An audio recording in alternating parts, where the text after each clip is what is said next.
Hello everybody, how are we doing? Another fine stream being brought to you today. How's everybody going? Hi there. Hello.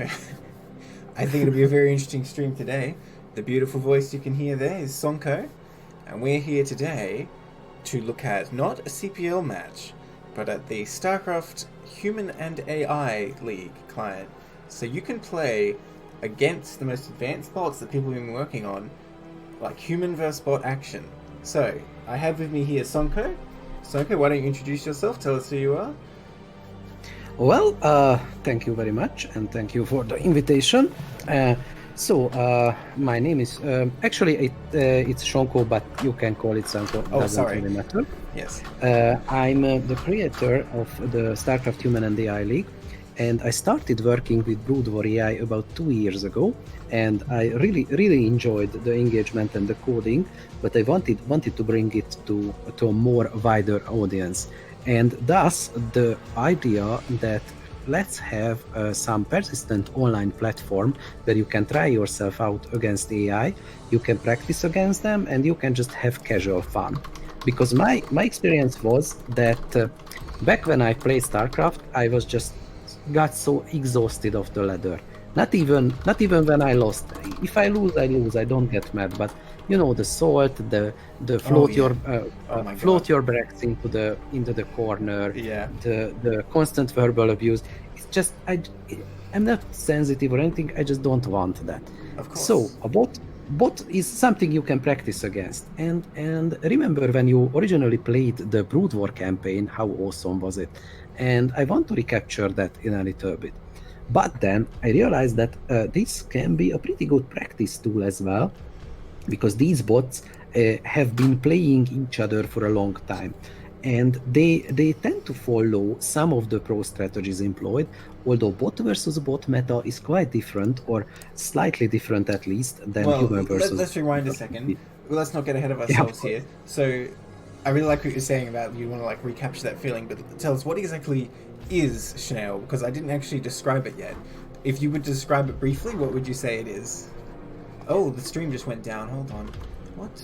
Okay, let's... What happened? Oh wait, no it didn't. No, never mind. It's all good.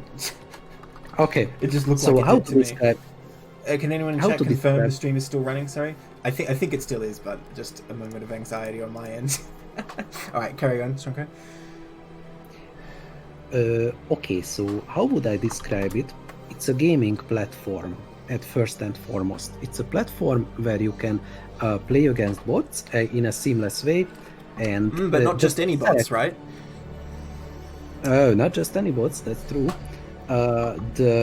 The bots themselves were imported from something called the Student StarCraft AI tournament, and since then many authors worked on their bots and made Schnell specific versions. Actually, the Schnell is StarCraft Human and AI League. It's basically the tournament, the league itself, and what we will be using is the Schnell client. So if I say client, it will be the tool that you use to set up a match to play against a specific AI. So in essence, the client is something you download. It has a StarCraft version included. You don't need any third-party dependencies, and if everything goes well, you just log in, select your opponent, and press play. So the idea is that you can just pick any bot from the list anytime you want, and you can play them. You can play them in a ranked ladder, like you mentioned, but also you can just play them for practice, right? Yes. So originally, yep. No, you go. Originally, it was just a practice mode. We didn't really have ranked mode was implemented this week, like on a Monday it went live. Wow. So it's a fairly recent thing. First, I was just aiming it as having casual fun, because the built-in AI is not that good. Yes. These AIs you need to actually be on your toes. And Artosis did a stream with Schnell, a little bit earlier version, and you should watch that, because I reckon he probably got a bit mad because some of the bots are a bit cheesy. But yeah, no, I agree. The Actually, didn't. the regular bots are, they have a very limited range of strategies. We always joke that like if you're playing against a Protoss bot, you just prepare for like the 20 Zealot attack and you'll be good, right? So Yeah. it's definitely good to get a wider range for sure. So all the Snail games are played in 1.16. Can you tell us why that is? It is. We would like to support remastered. But it's not up to us. The 1.16 version is supported by something called the BW API, which is a tool that bots use to communicate with the game itself. So, unfortunately, this tool has not upgraded to be able to use with remastered yet. Other than that, I think I can say that much that we need an approval from Blizzard's side as well for it to be able to play remastered. But that being said, except for the graphics, almost everything we added to the game that you can find in the remastered version. Most prominent of these is custom hotkeys. I implemented it so you can use your own custom hotkeys in 1.16. And I want to point out, like Shonko said, it's completely self-contained. You don't have to go to lengths to set up to play 1.16. You just download it and it's good to go. Oh, by the way, it's I think you can figure it out, but it's you can get it on snail.com. This SCH. Oh yes, just I did link in my announcement in CPL if anyone's looking for it. Let me link it in chat again. Someone asked in the chat that can you use 4 to 3 pillar box in Snail? So it has. Oh, sorry, you go. No, you can't. But sorry, 4 to 3. That actually you do. Yeah. There is a windowed mode and there is the full screen mode. The full screen mode is the original game's full screen, which does not really look good on widescreen. So I recommend the windowed mode. For anyone who played on the 1.18 PTR, it has all the features of that basically, where you can mess around with like full screen and whatever, just with like buttons on the client. It's quite convenient. All right, so another thing, right? People might say that playing versus AI is not going to be the same as playing versus human, right? Because they will have different strategies. I mean, do you want to speak to that? Obviously, we'll talk about the games I've played soon, but just in general, what do you think about that? They have different strategies and they have same strategies as humans. Like these two things are not mutually exclusive. Some of the strategies are clearly aimed at beating other bots. You can tell, but many bots play very human-like. And I think if you just show one or the other replay to someone, he couldn't tell that it is an AI, because some basic things are indistinguishable. Well, and, on that note, what about the advantages that AI has? I certainly noticed is that they have like limitless APM, right? There's no kind of controls on them, so I think they can definitely provide a good challenge if they have the right playstyle. Well, first of all, it's not limitless. Technically, the game engine drops commands after 40,000 APM. So have we ever had a bot reach that? Yeah, but not the good ones. Like in a bot land, so much. APM is not a meaningful measure, because if you think about it, some commands are like you want to mine minerals. What happens if you spam the mine minerals command? Nothing. The worker will just get stuck there, and it is like StarCraft is full of that. APM is not a meaningful measure of bot performance, and I can, if I really wanted to, I can show you that the bots use or the highest ranking bots do not use that much APM, but it's like there is no correlation. Yes, well, we will have a look at that, because we'll be able to see the relative APMs in the games we're going to watch. And that being said, the best bots are nowhere near Grandmaster level in StarCraft. And when that happens and the bots can beat every human every time, then we can start to think about APM limits. Yes. I forgot what I was going to ask you. Oh, yes. How many bots are there, do you know? And how many people are still working on bots? Currently, there are 88 bots available on the Schnell client. Do you know how many of them are still being worked on? I think it's hard to tell because some of them are imported from SSCIT and their authors still work on the SSCIT versions. SSCIT stands for Student StarCraft AI Tournament versions of them. So I should clarify, the SSCIT is AI versus AI only? Yes, it is AI versus AI only, and it's a continuous online tournament. There is a live stream, bots beating each other 24/7. So back to your questions, I think about 20 bots are actively maintained, but bot authors come like periodically return and revisit and do that. I really can't tell. I don't have a good enough data. Let's say 20, and I'm probably not lying. Okay, so there always is going to be something new, right? And there's plenty of variety to choose from, for sure. But the better maintained bots are usually the top ones. You know, it's something that surprised me. I would have thought that for one reason or another, there would be one race to play that's just better for a bot for one reason or another. Like, for example, you might think that, Zerg is best just because you can make Mutalisks and the Zerg can take advantage of Mutalisks. The AI can take advantage of Mutalisks a lot more than a human player might be able to. Maybe not that specifically, but just as an example, I would have thought one race would kind of be better for bots, but it turns out that's not the case. There is a slight Protoss bias in the top bots. Nonetheless, there are top Terran and Zerg ones, aren't there? Protoss and Terran leads it.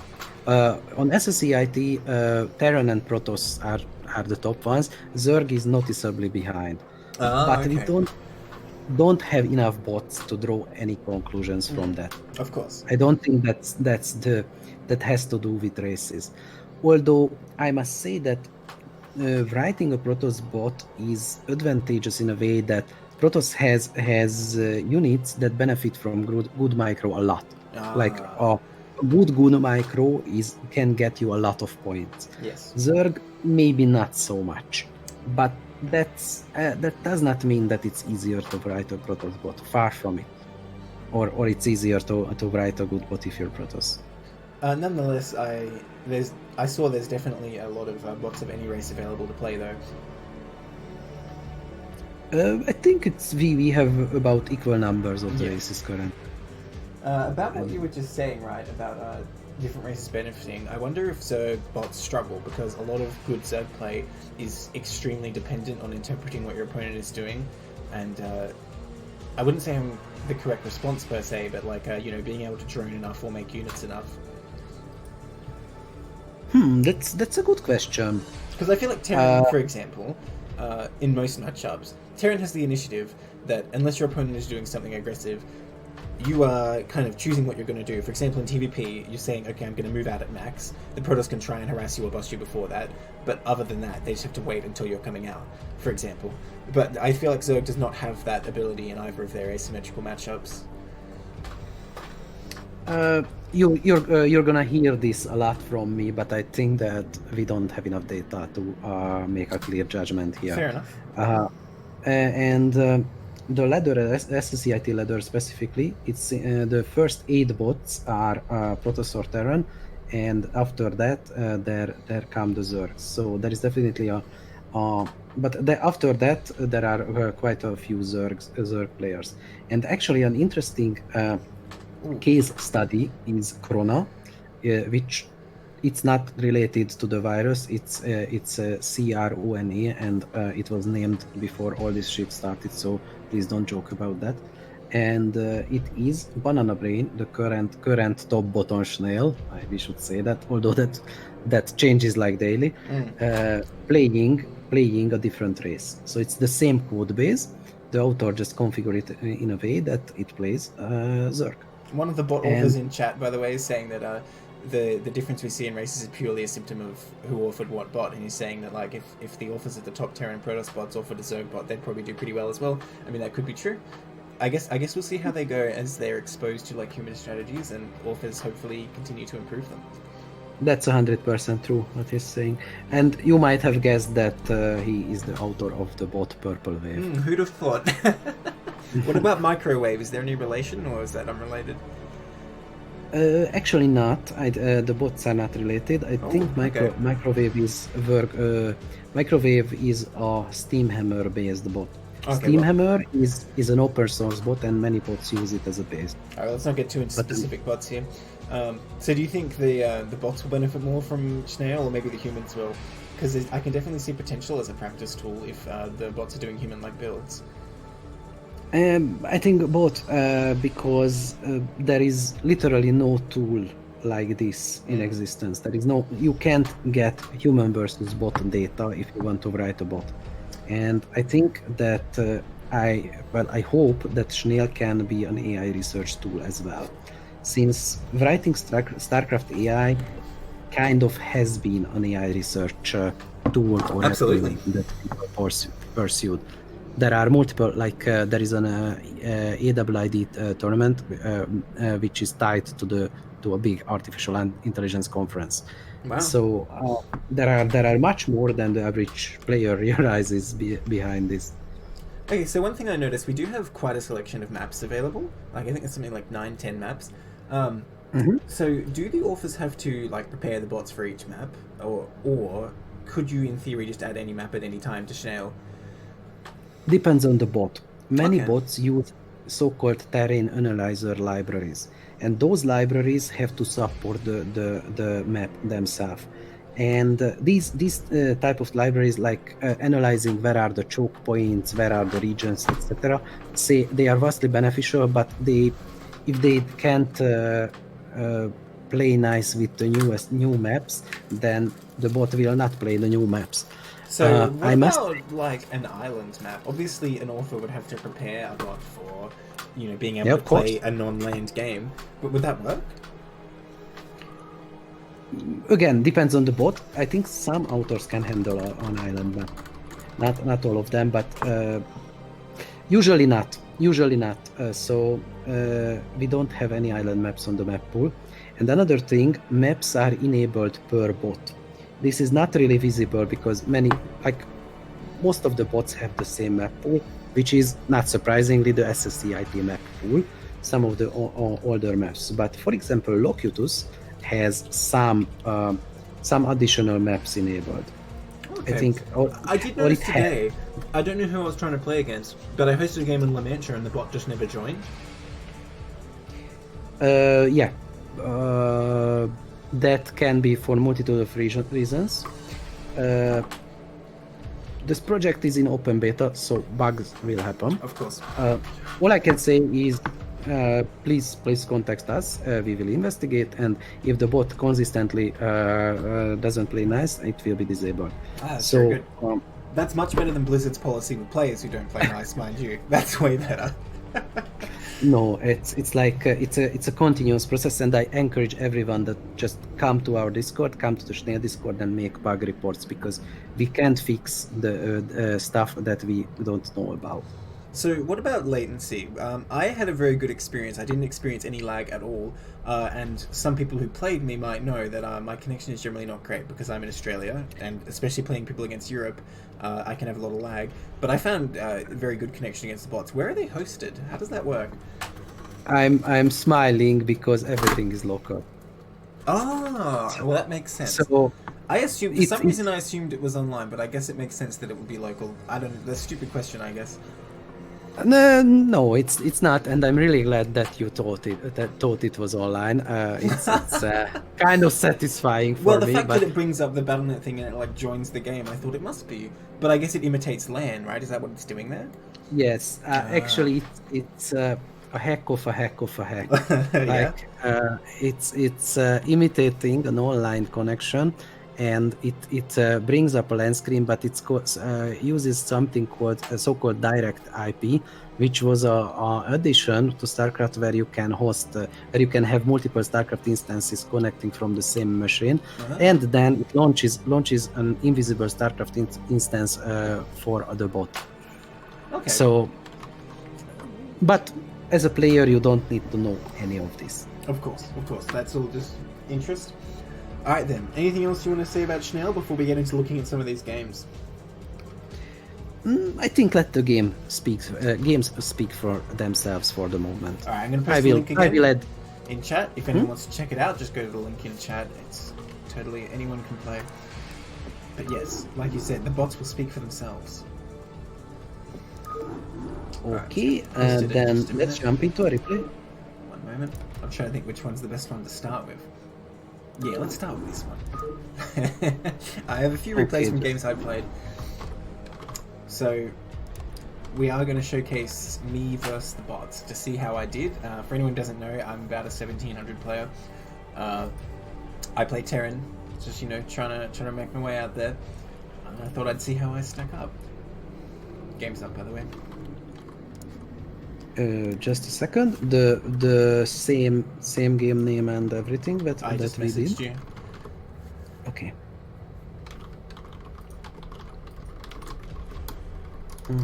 Eventually. Sorry. It's a little bit hard to keep track all of these windows. No, that's fine. Look, when we cast CPL League games, there's a lot of technical issues. Just trying to join hosted replays is actually a nightmare sometimes. I think I got you. Excellent. All right. So the first bot we're going to play against is Crazio. I don't know how much you know about each specific bot, but I think I'm just going to ask you of each one as you go. What do you know about Crazio?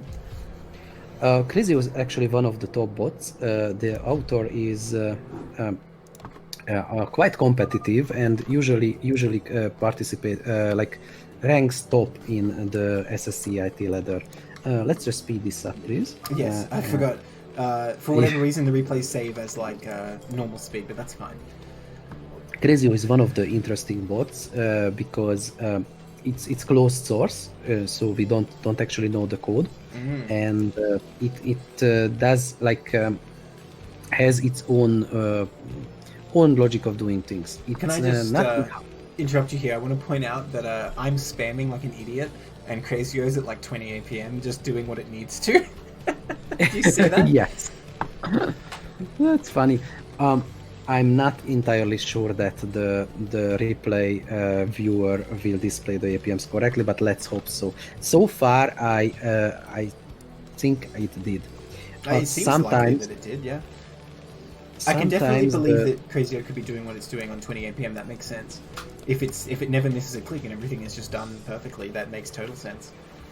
Yeah, bots see the game a little bit differently. They don't process an image like humans do, but then again they don't because of that they don't see some of the stuff that humans do. You have to code your own logic to, for example, terrain analysis and unit movement and everything. Someone in chat saying that Crazio has 20 different strategies per matchup. Well, here's one strategy that you can employ versus your Terran opponent, i.e. me. And you see a second ACV is coming to the middle of the map too, so Crazy going for a BBS here. So this was one of the first games I played in Schnell, and I didn't quite know what to expect, what kind of strategies the bots would bring. I certainly didn't expect this. So, is there a lot of cheese in the SSCAIT? Like, is there bots that try and play for like a long game, or is it generally a lot of aggression? It's different to evaluate.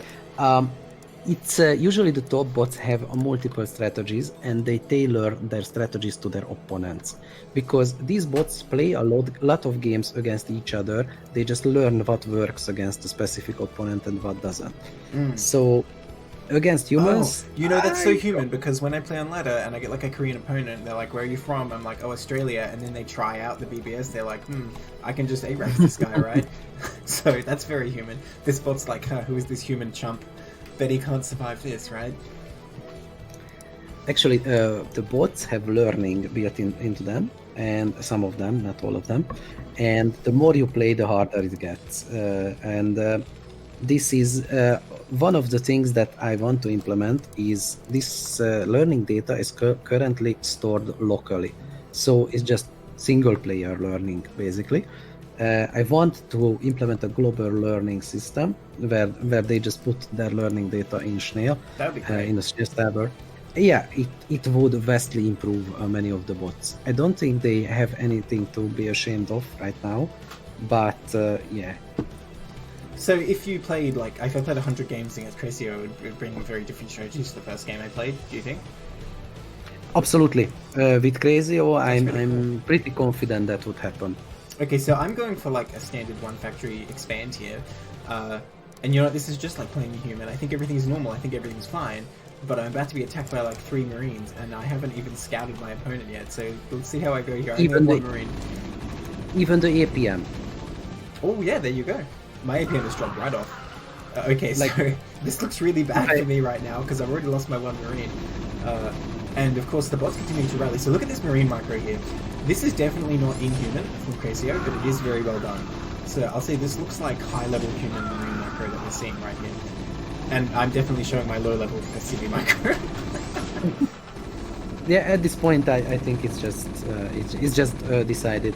For sure. I mean, I can try and build a Vulture though, because you can micro the Vulture very effectively against Marines. And I'm trying to pull the SCVs. SCVs are a very good unit. I don't know about the Vulture. I think, yeah, 5 Marines versus 1 Vulture. Technically, a Vulture can kill 6 Marines. You just have to micro it very well. And Crazio's micro is quite good here. Just moving them forward and shooting at the right time. And then I'm like, aha, what if I repair? I think it can kill 6 Marines one by one. But not all at the same time. GG, but you are right. I was, in fact, crushed in one of my first, not the first, games on Shale. So the bot definitely capable to take you out if you aren't careful. And like I was saying about the Vulture, the thing is, if you have 6 Marines together, if you micro the Vulture perfectly, you can engage them 1-on-1 anyway. Because the Vulture's faster, right? And all the Marines won't be in range at all times. But, alas, I am not an inhuman machine, unfortunately, so I did just lose it. Okay, so how? Sorry, go on. But how was your... Were you really surprised by that? Yes, I was very surprised to see like a BBS. Like I thought cheese might exist, but I thought it would be, different to what humans might do. Like maybe bots are bad at dealing with things like bunker rushes in your base, for example. So I might have expected something like that. I didn't expect just like basically what a human would do. If a human's trying to cheese you in TVT, that's exactly what they would do. Except for the very good Marine micro. I mean, like I said, it definitely wasn't inhuman though. A human could definitely pull off that Marine micro. It was just like well done Marine micro basically. But I did play another game against Crazio. I just joined your game. Yes, you have to download the replay before we start, unfortunately, but that's okay. I think we have I'm in Europe, so there might be a little bit of wonkiness, but hopefully the stream will go okay. Oh, and as you guys might have noticed, we were saying you have to play in 1.16 client, but you can watch the replays in remastered, which is nice. Well, sometimes we have problems with that, but rarely. Well, not today, luckily. Okay. Let's hope so. Oh, same starting positions even. Yes, somehow. So I went for the rematch here, like ego bruised. I'm like, okay, you know what? I'll get revenge on this goddamn bot. Chip on your shoulder. That's right. The rivalry's already starting on the Schnell ladder here. Oh, so that intrigues me actually about you saying that each bot will learn locally, and yet you can play a ranked game against your local copy of the bot, and that's going to affect the MMR, right? Yes, of course. So you could, in theory, just like re-download to play against a bot for the first time every time. I guess you could do that. Yes, I haven't thought of that. So.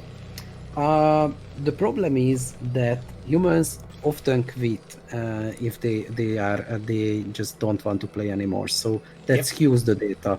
It's like you scout the opponent, but then someone rings the doorbell and you just quit. Yes. And bots sometimes, well, I should point out that against bots you can pause and leave it paused as long as you like. That's true, but not every bot works well with that. Some of the older bots might break for that. Yes. Really? Hopefully that will. I can't believe it. That's just what a human would do, right? If you leave it paused for like 5 minutes, they're like, screw this, I'm going to win anyway. But I am very surprised. I wouldn't have thought the bots would do that. So what I was saying, some of the older bots can break if you pause the game.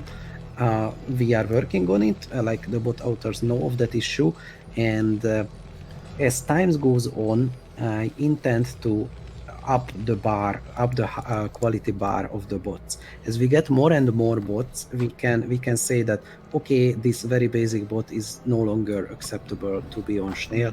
Please improve in these areas. Now that does not mean a gameplay. You can absolutely have a weekly gameplay wise week bot. That's fine. Write az előtrás bot. We will be glad to play against it. But crashing and bugs and such things, that will be stricter as time goes on. I will say, all the bots I played, and I did pause various times, I didn't encounter any problems, so I think overall the quality is quite good. By the way, this game, I'm just sending 2 SCVs, because I thought to myself, okay, well, if it's gonna BBS me, as long as I scout it, I think I'm in a pretty good position, even if I send this double scout. But I was extremely surprised. I get to the enemy natural, and what do I find? A CC first! This is exactly what a human would do. They cheese you one game, and then the next game they have CC first. So this is where I feel like the bot started to have some trouble. Because I immediately just sent my SCV to harass, because that's what you do. And it did bring another one. So far looking pretty good. But then, shock horror. This is a map-specific strat that you couldn't abuse everywhere. But I block off its main here. So I think if you were doing this to a human, they'd probably pull a couple of SCVs to kill this depot a bit quicker. Because you really just need to get Marines in here, right, to defend. But I noticed the bot didn't really react to this at first. Definitely. And it was doing a good job of fending off my SCV here, though.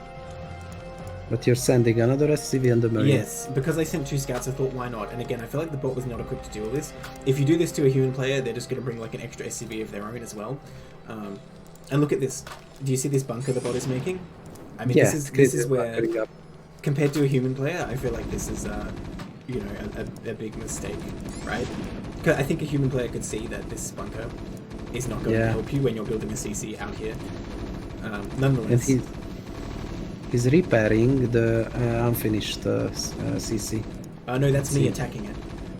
Oh, sorry, yes. That's the opposite of repairing, my friend. Inverse repair. It's hard to... I thought that was his... It's SCV color is hard to say. Yeah, it's yellow. For sure. So that's why I was surprised then. I actually pulled back after he broke my depot, but in retrospect, I probably didn't need to do that. But I do have a Vulture on the way, and another Marine too. Oh, that Marine's turn around. By the way, this SCV in my base, normally if you just like put an SCV on your opponent's scouting SCV, eventually they will leave because they don't want to spend all the APM, you know, trying to keep it alive. And after a certain point in TBT, you know a Vulture will come out and you've seen everything you need to see up to that point. But the AI is able to just keep it alive forever, so it's a lot more annoying in that regard. Oh yeah. Shouting down the scouting worker. Yeah, we all see that all the time, and it's even annoying in bot versus bot matches. Yeah. Okay, so Vulture coming up here. Now, I don't know if the AI has a... Okay, no, it is going to start another bunker, but it's too late, I think. I think that SCV is about to build a bunker there. I don't know if the AI was thinking, like, I have a bunker, it doesn't matter where it is, I'm safe, but alas, it's not. So I was able to get this I don't think it is like Crazy is a little bit more smart than that. Well, it did pull its SCVs. That's a great move there. Although you might have expected a human to try and fight with them, but nonetheless, I think that's a smart move. But yeah, now... I think that Sorry, that bunker is intended to protect its main. I'm pretty sure of it. But again, I feel like a human player would see the logic that if you have this CC out here, you can't just defend the main, you must defend the CC. Yeah, of course. Yeah. That's valid, but I don't think that the bunker just was just placed at will. Oh, right, somewhere. I see. Yeah, I suppose you're right. So, I like the opening from Crazio here. It definitely makes sense. CC first, a very strong opening, and TBT is probably a pretty good matchup to try it in. But you can see there's kind of some, not exactly loopholes, I suppose, but kind of you can abuse the map and mess it up a little bit. So from here, I'm going to fast forward this game, because I took an extremely high lead from this point, and the bot basically was not able to leave its base, but it took me a very long time to push in. So we'll see how it plays from here.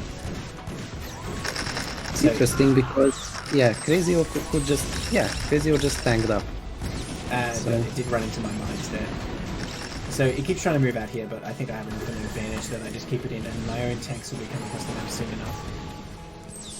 Well, if I must go back to this natural.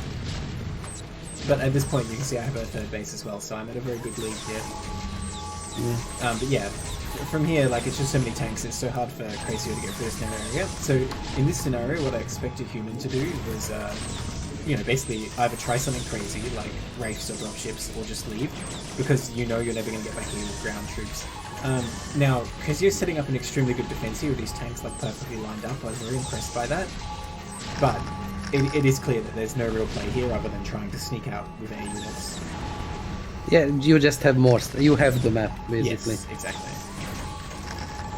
But still, like I said, I was very impressed by this defense, and me trying to drop didn't really go very well either. So it was good at defending the one base it had, but eventually I just worked my way in here and killed it. Very mannered, these bots. Not all of them, but this one definitely is. Yeah, it's one of the best ones. So I had my revenge on Crazio. I reclaimed some honor for the human race. Interesting that this blocking the main world. Yes, absolutely. I mean, I took, I think, a slight lead from there, but where it really went wrong is when I came to its base with Vulture and didn't have a bunker. I assumed that if I hadn't blocked, it would have been able to build the bunker at the natural, which is the typical strategy for humans do with Command Center first against Terran. Alright, let's look at another attempt I had. So, you did mention earlier, the top bot on the ladder right now is Banana Brain, yes? Mm-hmm. So, I knew it was the top bot on the ladder when I played against it. And I thought, okay, well, if it's the top bot on the ladder, it's probably going to be pretty good, so maybe I should do something, you know, a bit out there if I want to beat it. So that's what this next game will be. More of a cheesy. Yeah, so this isn't an anti-bot strategy at all, mind you. Just cheese I would do against a human. Okay, don't tell us how it ended, let's just see. Of course I won't. Okay, so you might notice that I'm not actually playing Terran. And I think any not even a veteran of StarCraft, any casual player of StarCraft knows why you would play Zerg if you want to cheese. Oh, I forgot it's on normal. I always forget that. Yeah. Yes. I didn't want to interrupt you. Yes, no worries. So, I came into this game thinking, okay, well, I'm going to go 4 or 5 pool. Because that just seems pretty good against Protoss, right? And even for human players, it can be extremely difficult to play that correctly. Even if they know what they are doing, it's very easy to make a mistake. So I thought the bot might actually not be well equipped to deal with this. But it does depend what the bot does. I wasn't sure if it would open with a Forge Fast Expand like a human player would, because that's really what 5 pool depends upon.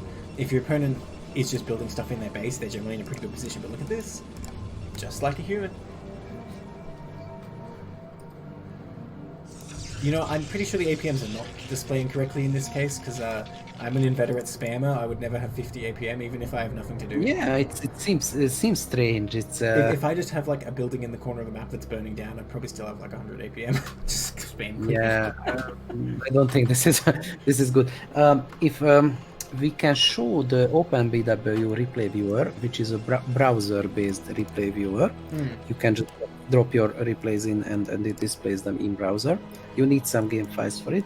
This is what we mostly use because it was convenient, and for casting games it's awesome. Let's use the remastered viewer until it works. If it breaks, then just let's absolutely. just Remastered does look pretty nice, I will say. And also, sorry? Remastered is very pretty, so it's a good reason to do that. So Yeah, once the probe came in, it didn't actually see very much. It didn't go and look at the pool explicitly. It saw there's no hatchery. It saw there's no drone trying to come out for the hatchery. And I think it just peeked at the minerals to try to confirm that I'm there, I guess. But it really saw absolutely nothing. But look at this. It's already building a pylon in the main, and it didn't start a cannon down here. How did it know? Can we see the vision in this game? Yes, you can. If you click on my name, it will turn off vision for me, or vice versa. Oh. So you can see that it didn't go all the way to my spawning pool. It just scouted like the bottom of my minerals. Well, it did see how few drones I had. And that's all you do really need to see. Like a skilled human player could definitely make that call. But look at this. 2 cannons in the main. This is exactly what a human player would do. Sorry, what was that? He didn't see the pool. But Also. he doesn't need to. It just saw the drone count. So I got here and I don't see a cannon. I'm like, this bot doesn't know what it's doing. It has nothing. Haha. I will crush it easily. And how wrong you were. Yeah, I came up in here and I thought, wait a minute. Oh no, it actually has 2 cannons. Like, that's actually just all you have to do. And from here, as a Zerg player, I have like 7 drones, right? Which is not abysmal, but I'm so far behind compared to a normal opening. I thought, Yeah, but you can I'll just destroy the GG. fort. even if Yeah. I do, Zerg player is so behind here, it's very disadvantaged. So I was extremely impressed that the bot, A, scouted what I was doing with very minimal info, mind you, and B, did like the exact correct response. I could criticize the cannon positioning, but on the whole, I'm really quite pleased with this response. By the way, the author is in the chat, so he said it. I think the scout saw the pool. Maybe it saw like 1 pixel of it, and we didn't see that it didn't see it properly. But yeah. Well, Purple Wave Definitely. Javian is saying in the chat that because Pupil is so common among bots, they are prepared to scout it with minimal info, so I probably did just count the drones and saw there's no hatchery. Yes, yeah. The author does say I invested time specifically for 4 pools. That makes sense. Well, I mean, if it's a valuable strategy to prepare against as a human player as well, so that's a good thing. There you go, folks. This is how the meta evolves. Yes, for sure. And I really hope that this will repeat itself on Schnell in human versus AI terms. Yeah, let's look at Purple Wave itself now. I'm sure the author in chat will be very pleased to hear we're going to have a look at that. I'm really curious myself. So Purple Wave has a lot of versus human modifications. Let's see if I can join. Hashtag thanks, please. It breaks like 1 and 2 times, so if you get unable to join, just tell me. Yeah, I'm first trying. It's second try. Nice. Say it. I so you might didn't notice send. so far we played on Tacross and Overwatch, and as I mentioned, there are several maps available. We have Fighting Spirit, of course, is available, and this game is going to be on Circuit Breakers. So there's all the comfortable maps and a few old school ones as well for people who like that. We have Destination and Jade, for example, Python. So it's not the most modern, but it does have the modern, like, comfortable macro maps, and it does have the old school maps if you like those. Another thing I would like to add, that Freakling, the map designer, I hope everyone knows who is, Of course. was kind enough to make a 1.16 version of Inner Coban for us. So, That's amazing. I don't know if he did that for that purpose, but he certainly made a 1.16 version of Inner Coven, and I will upload it eventually. I didn't upload any new maps recently, but just a matter of time. Well, that's really cool that he did that. I would love to see what the bots do on Inner Coven. That would be great. They were just, I don't know, throw errors mostly. No, derp. Probably just derp out. Well, who says I wouldn't love to see that? Alright, let me check the game speed. Alright, we're set. Okay, so here we have me versus Purple Wave. Now, Purple Wave is quite... When I played this, I wasn't looking at the Schnell ladder, I was looking at the SSC AIT ladder, but Purple Wave was quite highly ranked on that as well. So, it definitely seems formidable. Yes. Does the author want to tell us any like fun facts about the bot? Because we do have them in chat, which is awesome. Yeah, feel free to engage. I think he's typing furiously. He's saying about Inner Coven, his map might try an island strategy, but he wouldn't guarantee it. It might just screw up. So, TVP coming up here, by the way. I'm not going to try and play Zerg this time. I thought I'd just bring the regular Terran strats. You know, Circuit Breaker is a great macro map for Terran.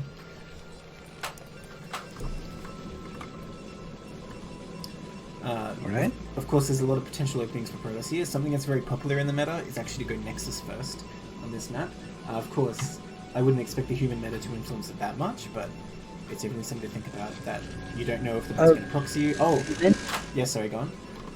Many bots are heavily influenced by human meta. The best example, it's a bot called Idias on the ladder. It's a reverser of Seda, which was actually made by a Samsung's own development team. Oh, cool. And it uses a set of hard-coded strategies, but it's quite a formidable bot. And maybe you can play against it a little bit later. That would be nice. That would be cool. And So I hard-coded know. like versus human type strategies, or like human meta inspired strategies. Actually, they consulted some of the Korean pros when Wow. writing that. That sounds That awesome. was the. I don't know which ones, but that certainly I think that happened. So I'm getting one scouted here, so bots just as annoying as humans getting lucky and scouting me first position. By the way, I did play one game against Purple Wave before this, where Purple Wave proxy gated me and actually won. I skipped that replay just because I don't think it's a very interesting replay. Basically, it just outmarked me and I didn't have a good SimCity setup. But it is definitely capable of beating me, that's for sure. And it is definitely capable of aggressive strategies, it should be noted. I must add that Purple Wave has the stove coded it. That's awesome. Oh, I wish it had done that. That would have been so cool. Oh, that's And amazing. Purple Wave actually did that when we had the first snail stream with 0. That's awesome. Did it win? He didn't win, but it was like so funny. Hey, I killed the probe. Look at me go. So I was thinking I'll just do a normal like FAQ expand here. I wasn't going to try anything too aggressive this game. I wanted to see how a macro game would look. And so far, Purple Wave is obliging me with a very normal looking gateway expand. Yeah, I should say so. Yeah, absolutely. So the author saying in chat that Purple Wave uses mostly pro-style strategies. Against humans, it selects partly randomly, partly adapting to the opponent. So after playing one game where it beat me with Proxygate, like what's the adaptation there? Your opponent's weak to Proxygate, do it again. I'm surprised it opted to go for a normal strat after that. Could very well be. I mean, usually they recognize that if one strategy works, that will not mean that it will work every time. But even if bot versus bot work, that's not strictly true. I mean, there are some bots that can be cannon rushed and will be cannon rushed, but like better bots have just countering strategies. Like this is a living, breathing meta, so you always try to outthink your opponent, just like humans do. Well, I guess that's the same thing with Crazio, right? We saw it go BBS one game and then CC first the next, which strategically makes total sense because your opponent's gonna expect BBS again and go too defensive, and then you get away with CC first. So yeah, they definitely do seem to adapt. And going standard when your opponent is expecting cheese can be very strong. So very, very normal stuff right now. Chasing down this SCV, trying to get it out of there so it can't see what's going on.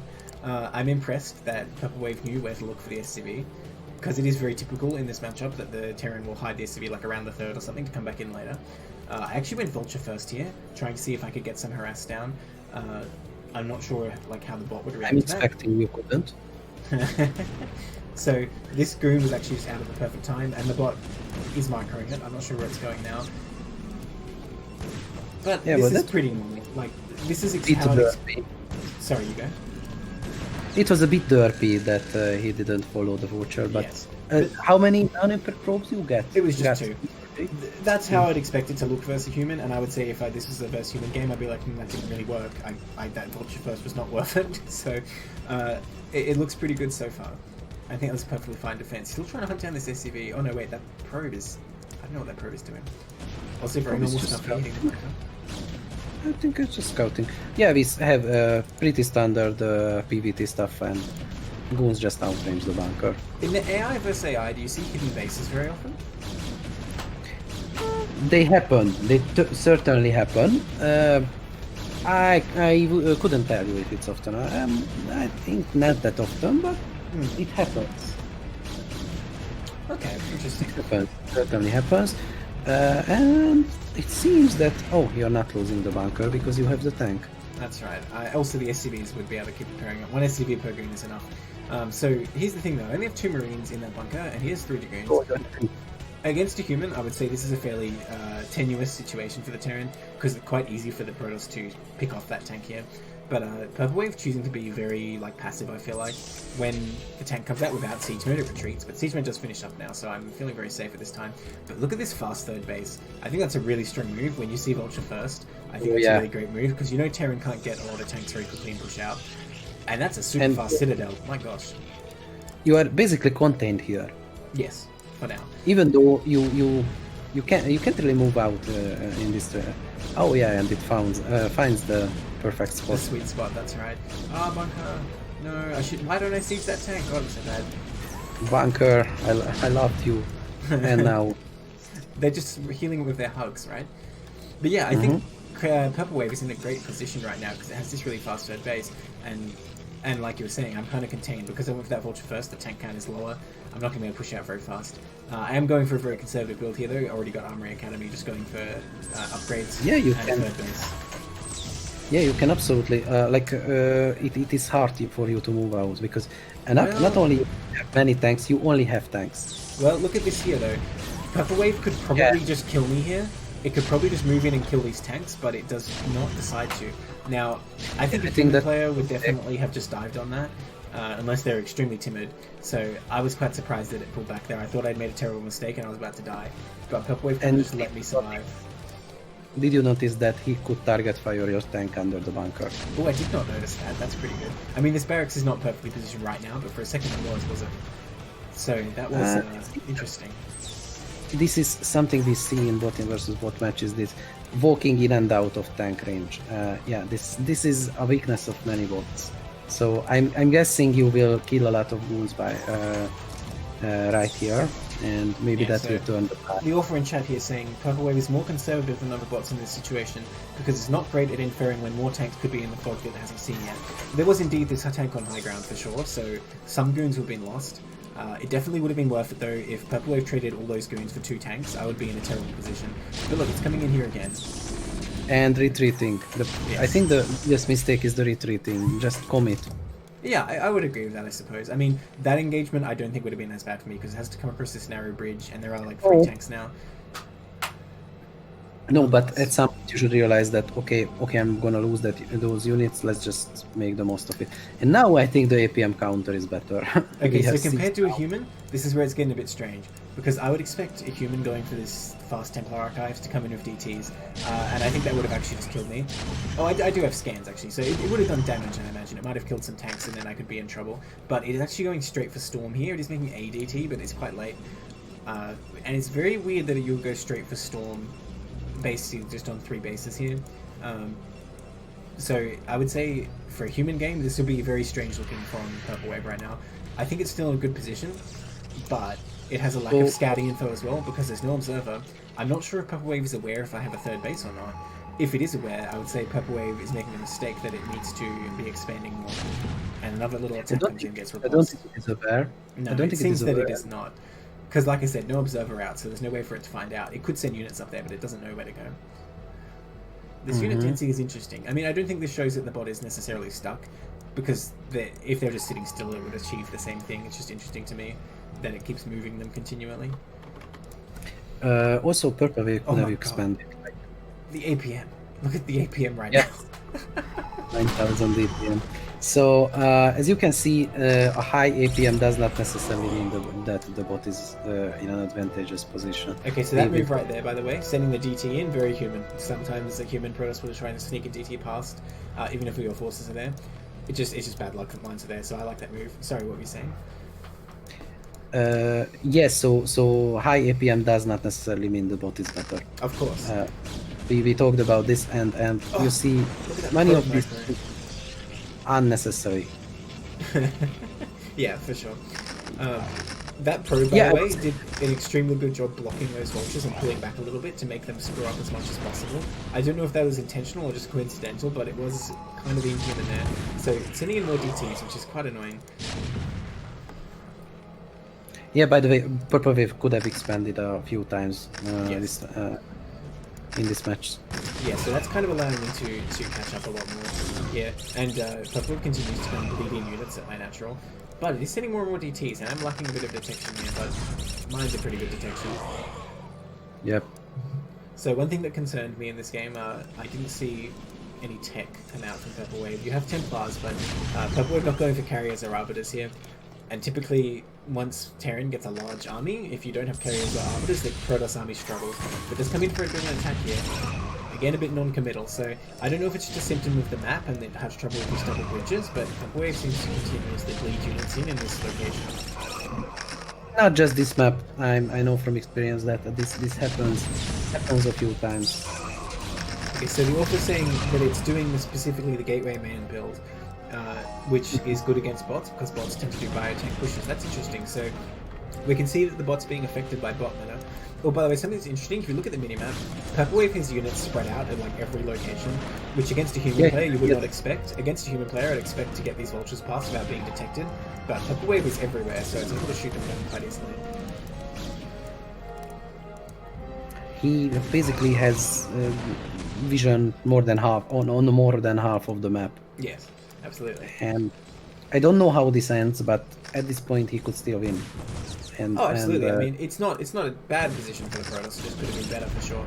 If we look at the supply, like I'm macroing quite badly and falling behind. So I think Purple Wave's in a fine position. It just doesn't bode well that so many units keep getting donated into this natural.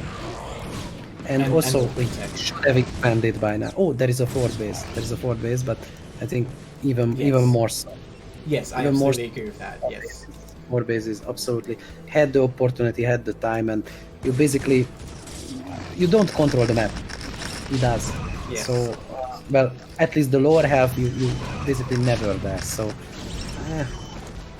Yeah, so I guess for a human player, there's a bit of a leap of faith there. Without the observer, you kind of infer the existence of this third base, and you'll get the fourth earlier. But Purple Wave doesn't have that explicit information.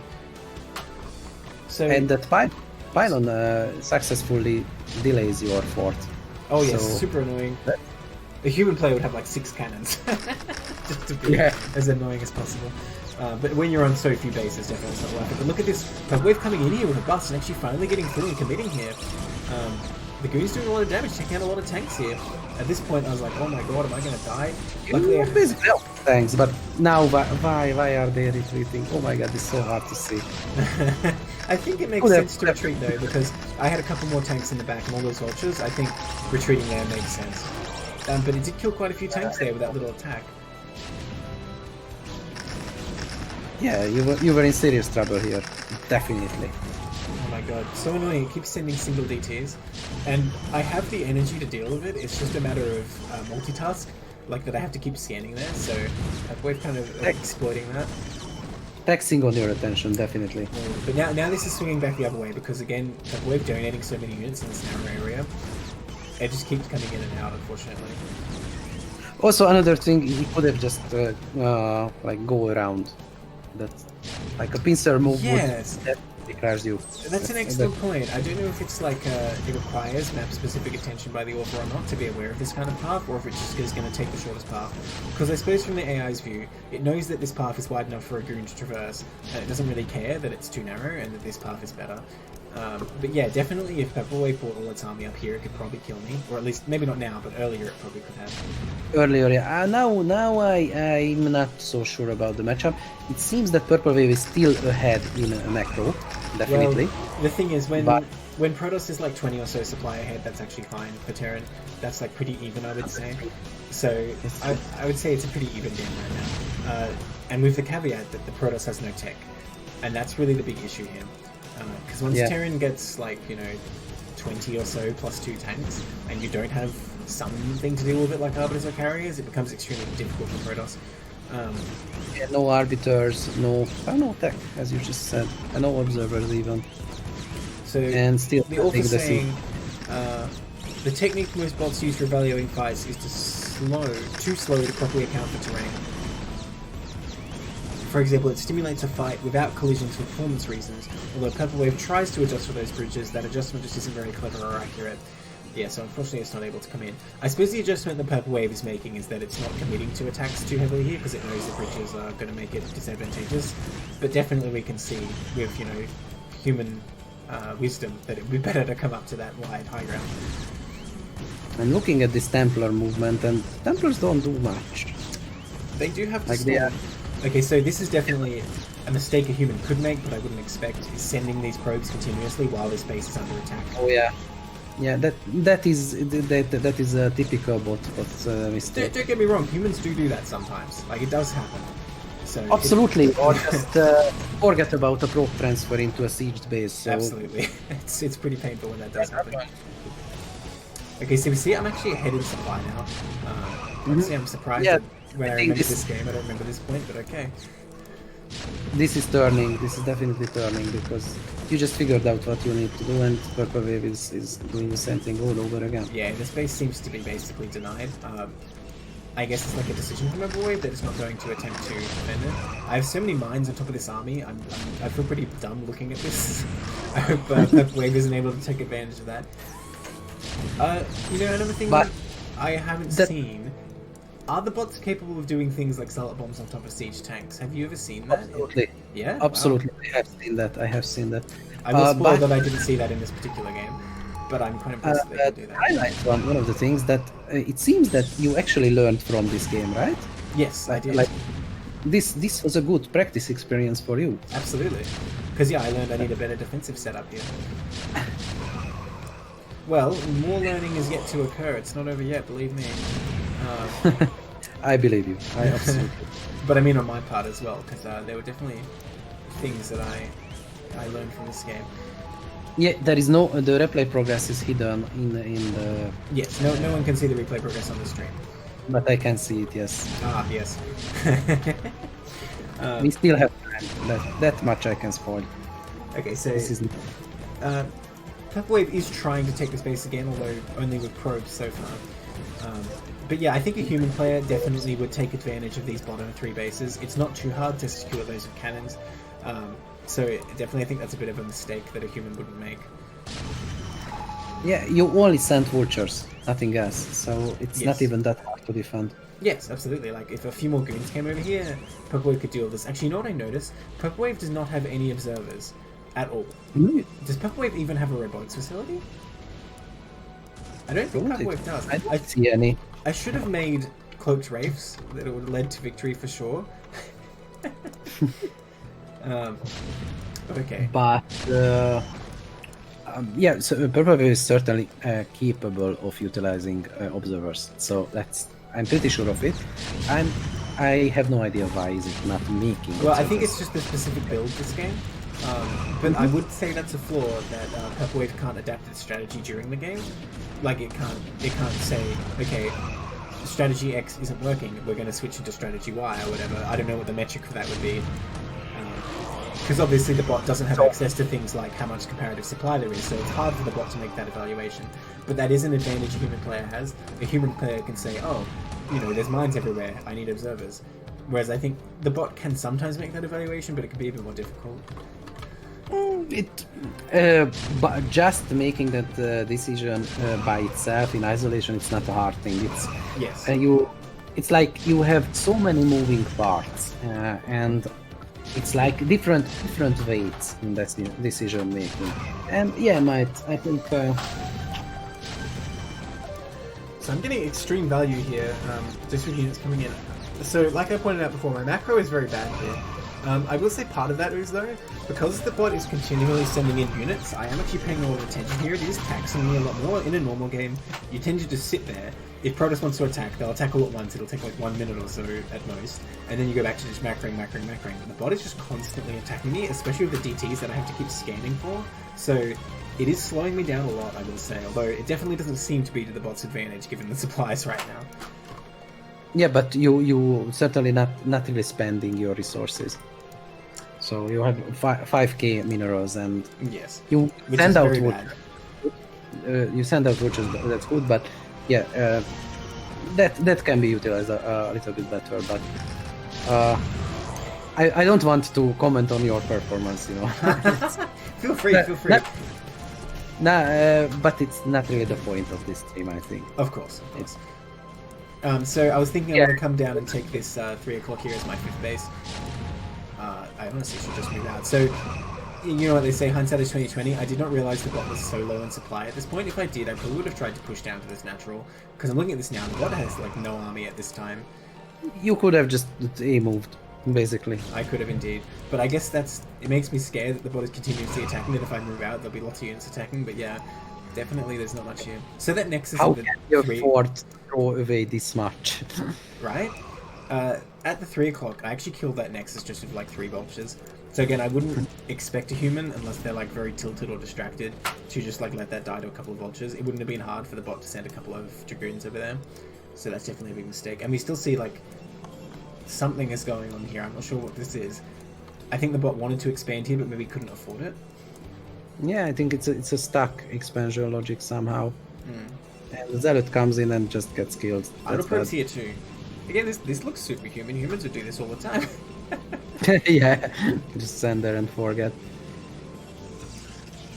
Now I'm going like, never mind, what are you waiting for? Go get him. I'm supply blocked again. God, my macro is bad this game. Yeah, that's a bit bad.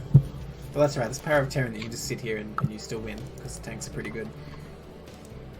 I've never seen Idle Woes before. Oh, yes. You know what? I think the author is right. It seems that this replay is actually bugged. You think? Yes, I think he's right. Because I don't remember that I was just sitting in my base this time. Alright, well, in that case, I will just describe the rest of the game briefly. Because we have seen most of it, right? I eventually moved out onto the map here. The bot actually has more supply than it looks like it does. I think it definitely had way more. And it engaged me with a large army and killed quite a lot of my tanks. So I tried instead, I just expanded to the right here, and I slowly secured this top right location. I just put a lot of tanks here, and I waited until Purple Wave spent all its minerals attacking my tanks, and then I moved out and killed it. But I think, luckily, we saw the important parts of the game before the replay bugged. That is unfortunate. Yeah. Unfortunately, Purple Wave does this with the remastered replay viewer. So you think it's because of remastered? It's not just the replay bug that occurs anyway? Because I thought that's inherent to the replay, not to the viewer. No, that's definitely not inherent to the replay. I'm pretty sure we can view this in the OpenBW viewer if you really want to. No, that's right. Look, to be honest, like I said, I was just sitting there waiting for Purple Wave to send all its units, so it's a very boring replay. I was planning to fast forward after a certain point, so yeah. Okay. Well, it was still quite interesting in that regard. To the author, yes, maybe it was not true that all those units were running in, but I will say over the course of the game it did just run in a lot of units. So that was definitely something that was actually happening. Look, we're going to try some more replays here, because I don't think any of them are as long as that one. It should work, I think. And we can just speed stuff up. Well, know more about the replay bugging. So if it screws up, I guess we can go to replay viewer. But yeah, do you have any more Purple Wave replays? Because I do have one more. I do have one more. Is this it? Yes, this is it. Okay, then be aware that sometimes, like Purple Wave is the bot that we had the more replay these things with, and that's not necessarily the bot's fault. It might have been like, at that time when it went to like 9,000 APM. Maybe that started breaking it. Could be like high APMs sometimes break it, but we don't actually know what causes it. Interesting. Well, we'll see how this game goes, and if it is a problem, we'll go to replay viewer. But I think it'll work. I suspect it will work. That is a shame. But yeah, like I said, I think luckily the important parts of that game were still intact. Yeah. Okay, just be on the outlook for that. Yes. Okay. Speed up, and we have Purple Wave. It's a PVT yet again. Of course. I didn't want to try any non-Terran play for the most part, except for that 1-5 pool, because you know the bots do seem quite formidable, and I don't think my off race would stand much of a chance. And Purple Wave is always being a gentleman and saying that is nice. I will say I didn't really expect that. So when they play AI versus AI, do they say that, or they only say that with humans? They say a lot of stupid shit, so it's like okay. Some bots like jokingly trash talk the opponent, but usually it's just GLHF, so fair nothing you would see on the ladder. Of course. I mean, someone should program it just like, you know, yell insults in Korean. That's the most of what I experienced. They just tell you to leave, you know, that kind of thing. I don't know, it might work on some bots. Probably not. Some bots, at least I think someone said that he programmed in his bot that if he types something in the chat, the bot surrenders. But like the kill switch. Yeah, because for testing it's useful. But he accidentally left that in, and I don't know what bot was that, and probably the author just fixed it in the next patch, but still. That is pretty funny. So we are on Fighting Spirit now, showing off all the possible maps here. it's like bots are like any software can have bugs. They are Absolutely. just like software. Yes. They can and will have bugs. So you might notice I'm still scarred from that proxy gate, so I'm preparing SimCity again. Against a human You've player... been hurt. Sorry, go You've on. been hurt before. Yeah, that's right. Against a human player, 100% of the time I would be doing this, but the first game I played against the bot, I felt lazy, and I'm like, surely it won't like just send zealots at me, so I actually skipped it.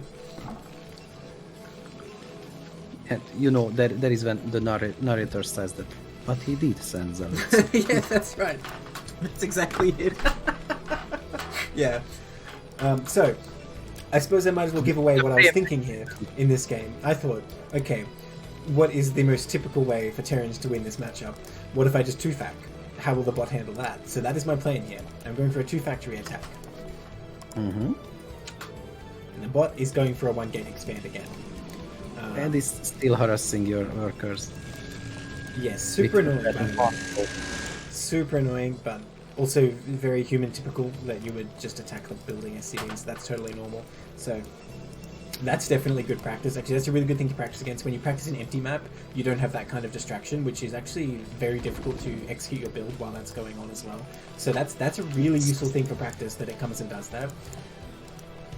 So in the bot, it's very much of sorry, very much the part of the current map. Well, very much part of the game at this state. Just for sure. Like the human screwing game around with the worker. and the bot versus bot game as well, you say? Like, is it important in bot versus bot, or is like the Terran bot's micro just good enough that it just negates that?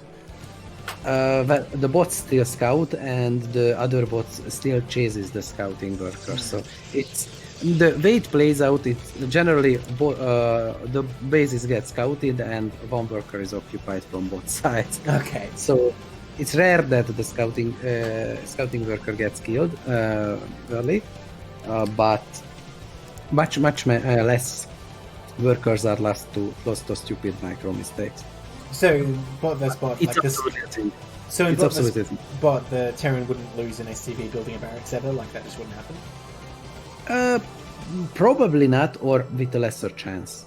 So, But one thing I will ask in PvZ, do you see like hatchery blocks like we do in the human meta? Because that's a huge part of the human game in PvZ. Because you know the Zerg will be trying to build their hatchery, and the probe will just steam them away and like run in circles. Yep. Do we see that in bot versus bot? I think I did, but it's more easy. It's easier to counter in both worlds.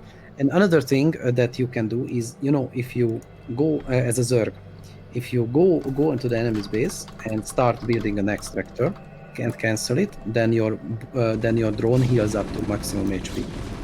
And I think In chat, MP saying my bot blocks buildings of its workers, so someone does. By the way, this is extremely aggressive for the bot. So it is a human player, if you see that many Marines, the interpretation immediately should be that it's either an FD or a 2-fac. Now the bot already went for 2-factory before Robo here. In fact, added a 3rd gateway, so I feel like Purple Wave might have figured out what was going on here, based on the Marine count. But it is a bit questionable, I think, that you keep these here, especially in this position, and we'll see why in a minute. But I'm liking Purple Wave's build a lot so far, opening like 1-gate expand, going for 2-gate then Robo, and then adding this 3rd gate upon scouting, I think is a really good adaptation. I think siege mode will finish eventually. Well, the thing is with this push, you don't need siege mode until you get to the Protoss base.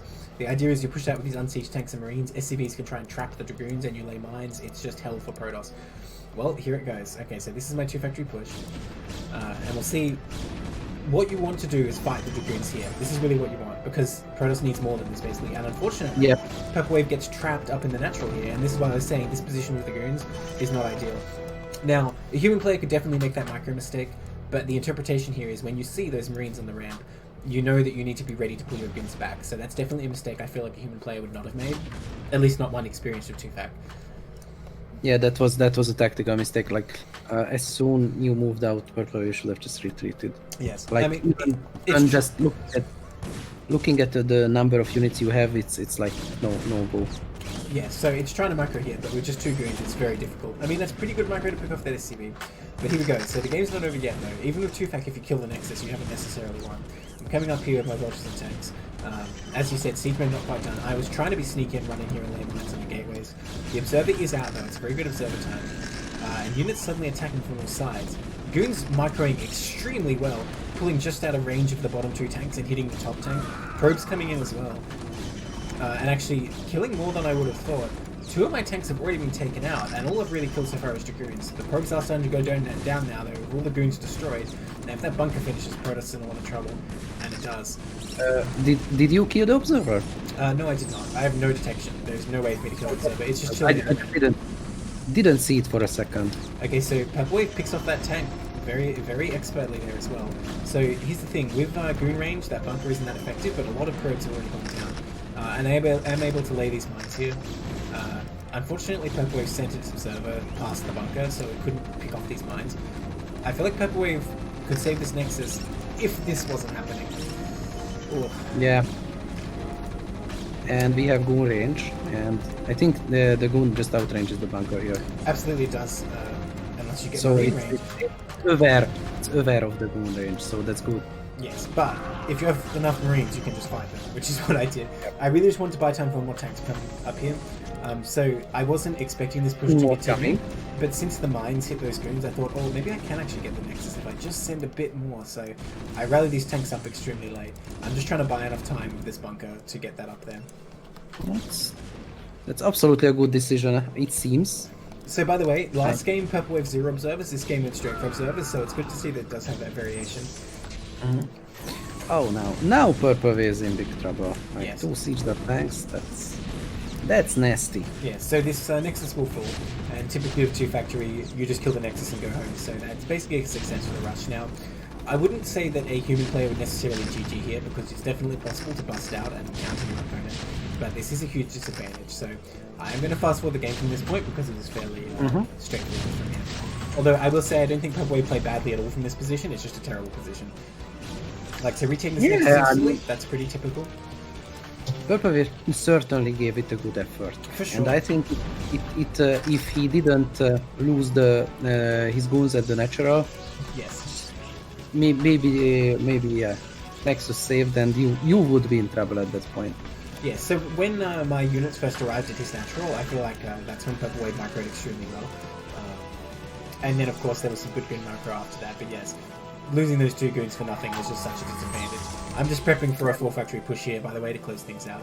And we do see that Purple Wave is going for a 2-base arbiter strategy here, which I'm intrigued that it does have that option, but versus 4 fact, that's like the worst thing you could be doing, unfortunately.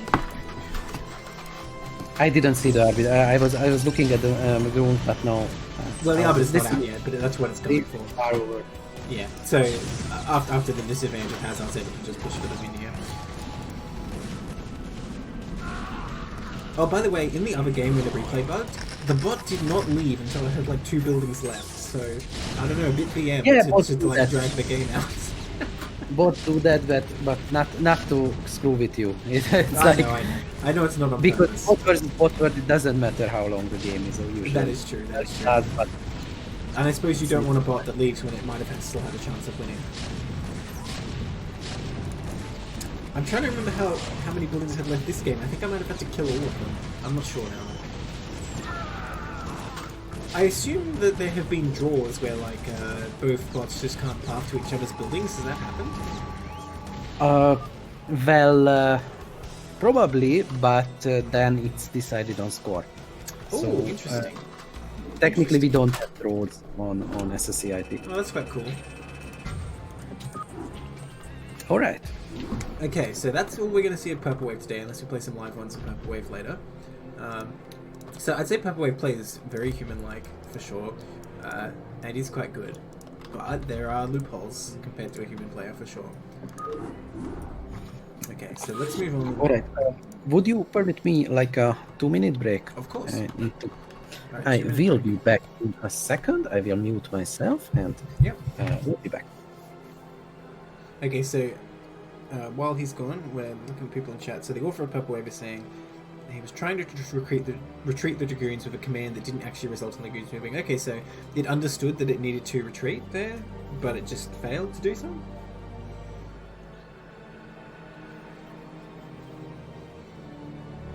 Again, is it a map-related problem?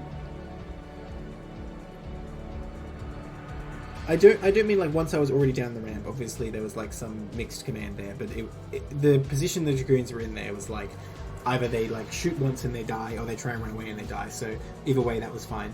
I mean, before that, as soon as it saw the Marines, I would expect a human player to pull back at least to the bridge. Of course, that's true.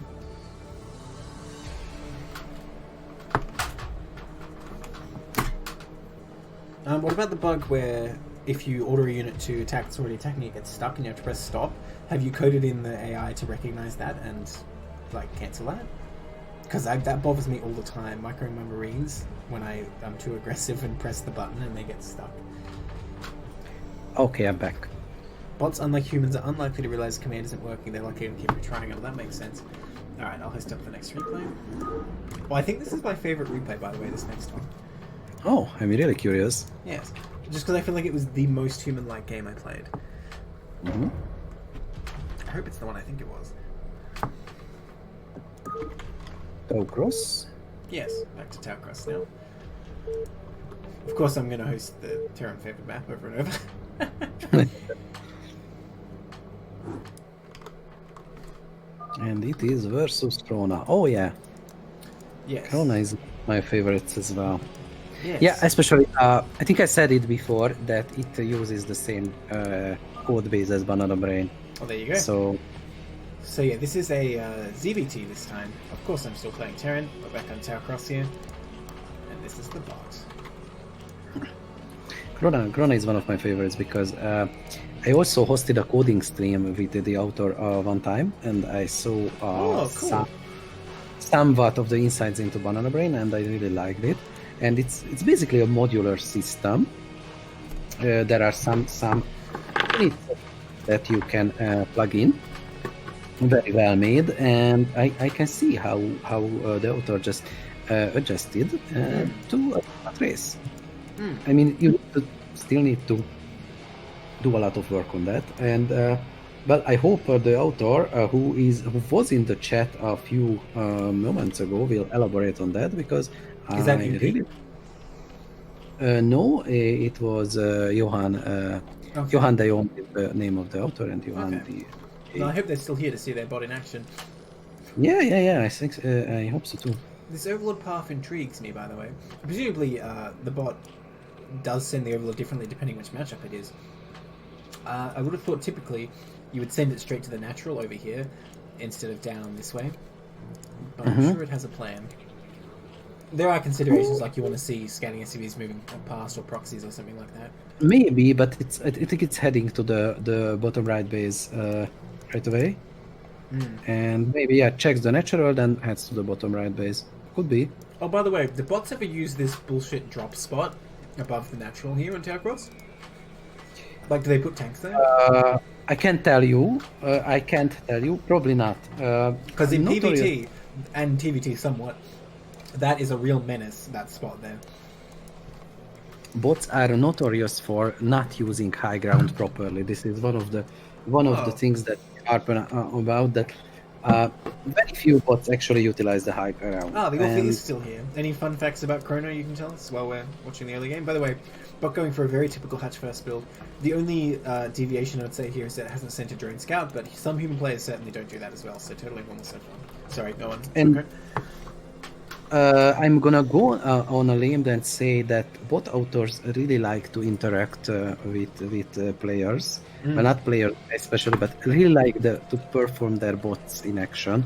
So feel free to come to the Schnee Discord and engage with them, because that'd be cool. They want to write better bots. They like to doing this, and most importantly, they do this for fun in their free time and for free. So I'm afraid this replay is certainly bugged.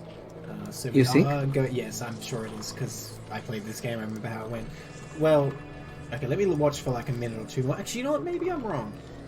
Okay, never mind. We're gonna stick with it for a minute, but I have my doubts. It doesn't seem bugged, and usually they don't bug. Okay, I think you're right, actually. Never mind.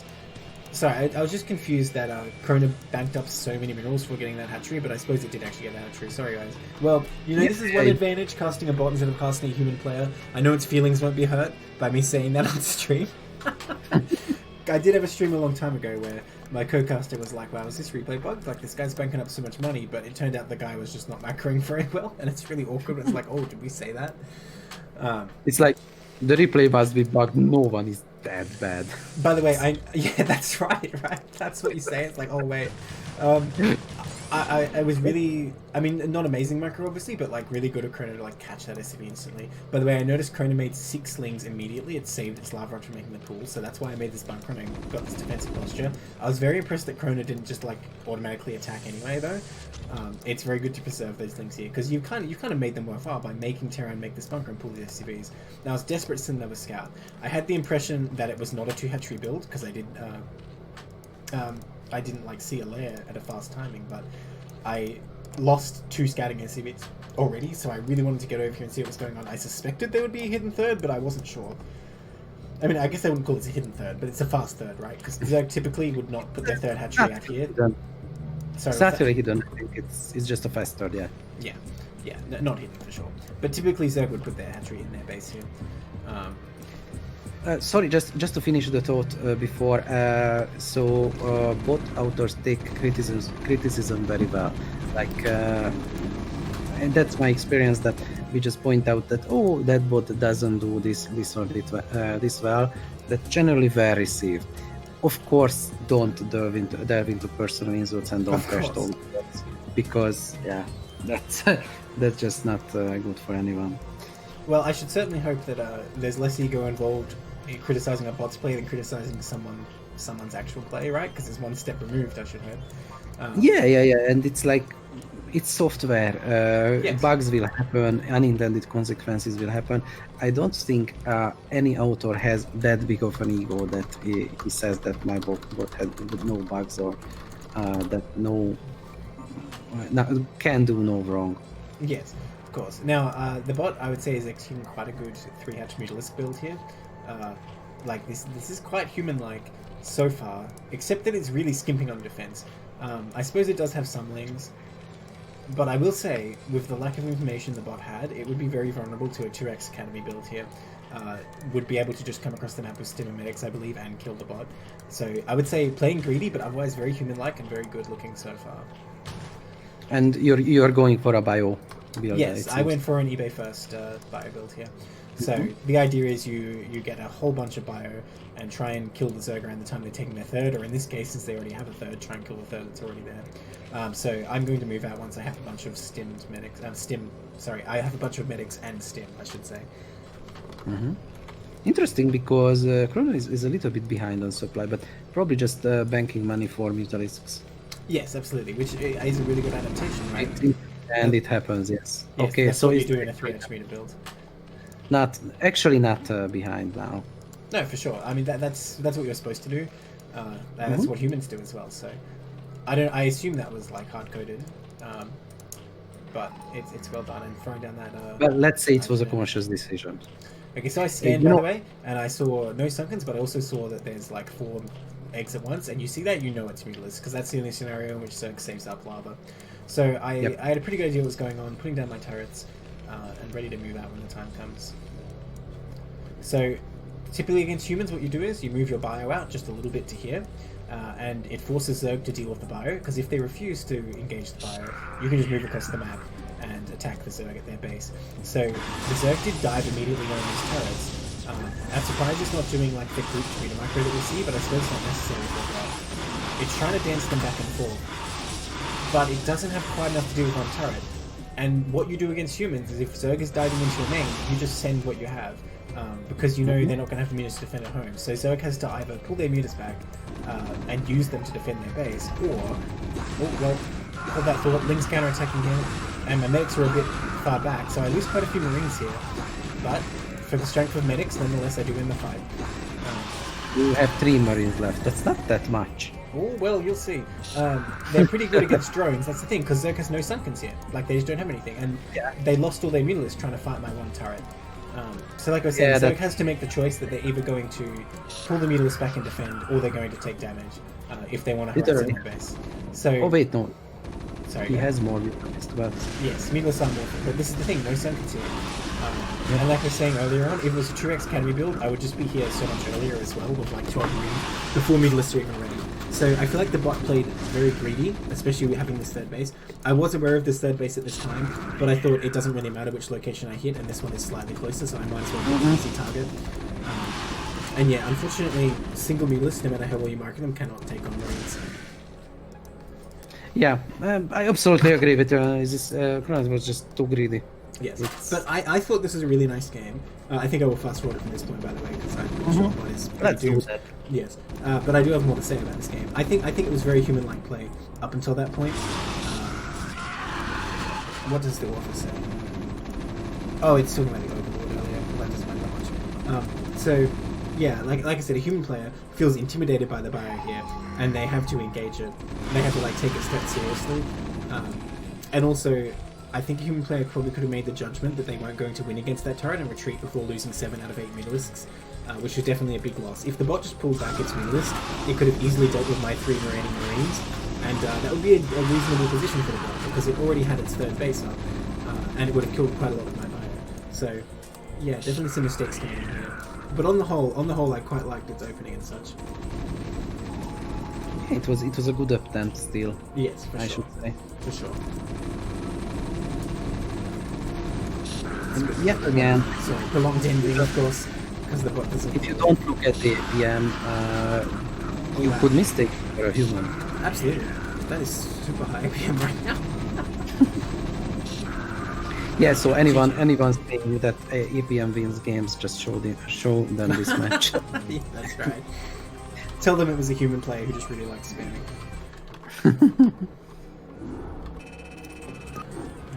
I think I have one more replay. Okay. Oh no, two more. I have 2 more replays. No, one more. Okay. I was right this month. Only one. One more, then let's go into live games. Yes. So we'll do one more. Can't wait.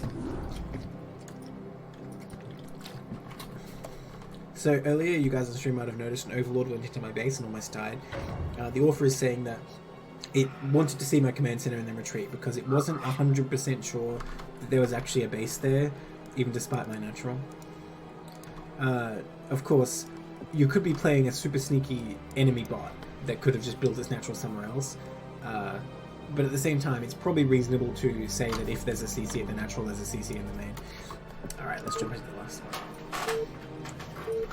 I'm trying to remember this game, and I do not. Gosh, which one is this? Oops. I opened this accidentally. Okay. I do not remember this game, but okay, that's all the better, right? No. Element of surprise. So this is Ziabot in the bottom right, in the purple. Is this the one you played right before the stream? Yes, it was, but I still don't remember it somehow. I do, but I will not spoil it. Okay, good, please don't. Is the bot just not sending the Overlord, or is it bugged already? This is odd. Well, Ziabot is a student bot, so it's yet again, let's talk about the student StarCraft AI tournament. Yes. It's closely related to Schnell, but it's not the same thing. It's student StarCraft AI tournament, so that means that students, usually graduate students, just write a bot for their thesis and enter into the student StarCraft AI tournament. And those bots, do not get removed, they still play, and it's good because we have like a lot of old bots we can measure up against. And Ziabot is one such bot. This is a good measure of what you can do in a semester's worth of time, I think. And many authors do return and work on their bots after that. So yeah, it's a pretty good incentive. There goes the Overlord now. I've got to guard that spawning pool. So, are any of these bots built starting from the base StarCraft AI? Like, do they use that, or is it just totally built from the ground up? No, totally. Well, not necessarily built from the ground up. There are some open source bots. You can just look at the source and modify it for your own purposes. But nonetheless, would never use the Blizzard AI, right? We don't even have the code for that. Oh, well, there you go.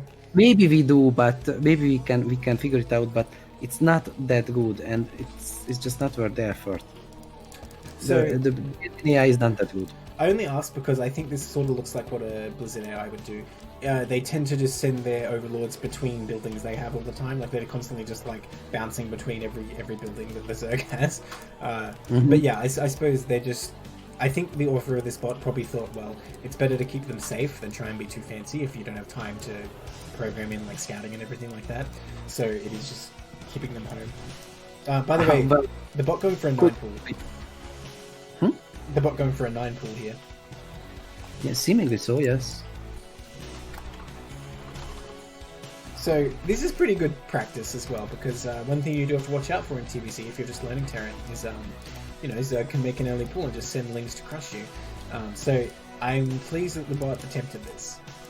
Because you notice I sent 2 SCVs, that's a typical thing you do in TBZ if you don't know what's going on. And look at that, I find some Zerglings, so I think, okay, better defend. Yeah, and you do. Yeah, so this is the typical response against human player. Now, this game, actually I'm glad they showed this game, because this game I feel like I was making an anti-bot adaptation. Against a human player, I would not go for this barracks blind. I would try and confirm if the Zerg took a natural or not. By the way, these links trying to get in, but it's just not quite enough against 4 SCVs. The bot makes a good attempt and micros perfectly well, but it's just not quite enough Zerglings, unfortunately. So as I was saying, against a human player, I wouldn't get this second barracks unless I scouted the Zerg already went 1 base lair or something like that. But I felt like Versabot, if I do an aggressive strategy when I already have the advantage, it's unlikely the bot will be able to defend. So I think you can definitely, if all you want to do is beat the bot, you can make adaptations that are good against a bot and not good against a human. But if you're trying to use this as a practice tool, obviously that's not that helpful. Okay, so it's continuing to send Zerglings in. But I would say that that doesn't hold for one of the stronger bots. That's true. It does depend on the bot for sure. It's like stronger bots. You have to play seriously. Yes. They sometimes have weak points, like we see with Crazy. He didn't react to that block well. Yes, and it is map specific as well, right?